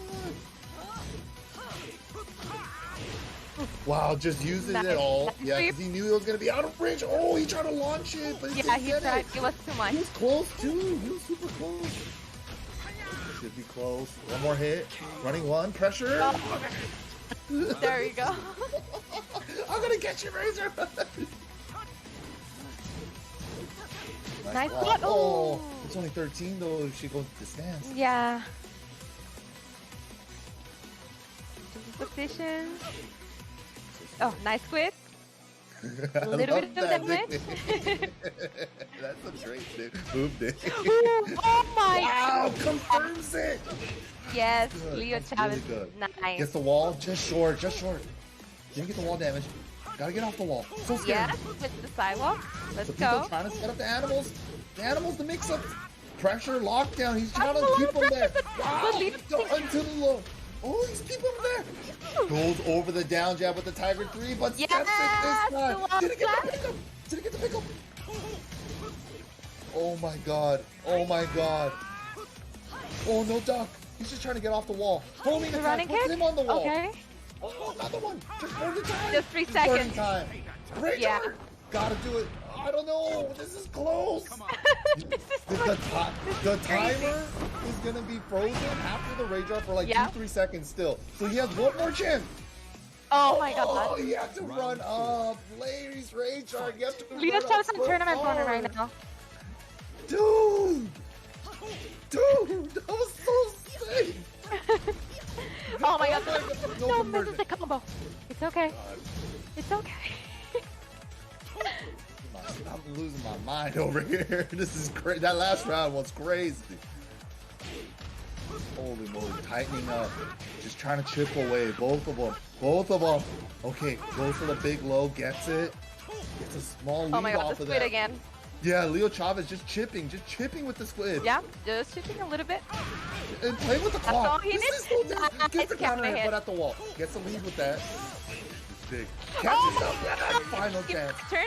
Oh, And it's he over. just came all the way back. That was crazy. Leo Chavez is your Sierra Brawl 12.5 champion. Damn, that was fun to watch. To the second to the last round was so crazy. I don't know what was happening. That was so crazy. Oh, that was so sick. Yeah. Yeah. Like he hits the rage art with 1 second left. He has some time, but then Leo Chavez just stayed on. Yeah, this situation right here. And the clock's going to stay frozen for like 2-3 seconds after the rage art Yeah. animation. So he tried to run up for a mix, but Leo Chavez stayed on the ground, took Yeah, the he ground couldn't do damage for anything. that. Nothing. Smart play. Smart play. Dang. And then the last round, they just slowed it down. And we got that one frame trap, and then we got the lead. Burn the clock, Turns get the out back. Ooh. Great stuff. Great tournament play. That was really fun to watch. It was very, very fun, and congratulations to Leo Chavez. So Brazil takes it. Yeah, absolutely. Sierra Brawl 12.5. We're going to take a look at the brackets here. And there it is, guys. That's your top 8. Leo Chavez in first. Pepito in second. Mr. 69 in fourth. Then I believe we had Taz right there in the fourth place. All right, good stuff. Rounding it off. Great stuff to all the competitors. You know, I only jumped on to commentary from the winners finals to the end. Oh my goodness, the Tekken Force members are out. The Tekken Force wins today. Tekken Force members Leo Chavez, first place. Sapito, Mr. 69, Taz, and then we got tied for fifth, Noel, Tojo, and then for the seventh, we have Chaos And RTH. ITH. Nice. Good stuff, guys. Good stuff. Yeah, Very, I think very that's- nice. And I believe this was the last tournament for the Taken Online Challenge on this region. So Wow. So that's right. And I think there's still one more day. So I think it goes up to October 10th. But this is the last one for points. So is that the final? I wonder if we could get the final points somewhere. I wonder if we have the graphic for that. But if you guys don't know, that's the final one, I guess. So whoever has the most points is going to make it to the finals of the region. So that's it. We're in finals time now, baby. It's awesome. Yes, but big shout outs once again for you guys having me on commentary. It was a blast. The last little portion of it, and it was such a treat. Leo Chavez, Zapito, and Mr. 69, super fun matches all around. super Big fun. And thank you guys so much for having me as well. Thank you. Y espero que les haya gustado mucho, chicos. Muchas gracias por estar aquí con nosotros. Les manda muchos saludos en YK. Le gustó mucho ver el juego de Oh, so Sudamérica glad. y Yo, está muy thank you. emocionado. Dr. Meg, hey, everybody in the chat, thank you for all the kind words. And honestly, you guys make it so much fun. It's like every time I watch this region, man, you guys are killing it. And I'm just waiting for offline so that I can see the whole world come together and play Tekken. You know, that's what I think we're all waiting for that. So I'm excited, man. I'm excited. But I think that's going to do it for here with Sierra Brawl. Yeah, big shout outs once again for having us. But that's going to be it for today. big congratulations to Leo Chavez. We'll take a look at the leaderboards. I can't wait to see the finals for your regions as well later on in this year. And that's going to be it, guys. We'll catch you guys all next time. Thank you guys so Bye-bye. much. See you next time. Muchas gracias. Nos vemos. Enjoy Tekken.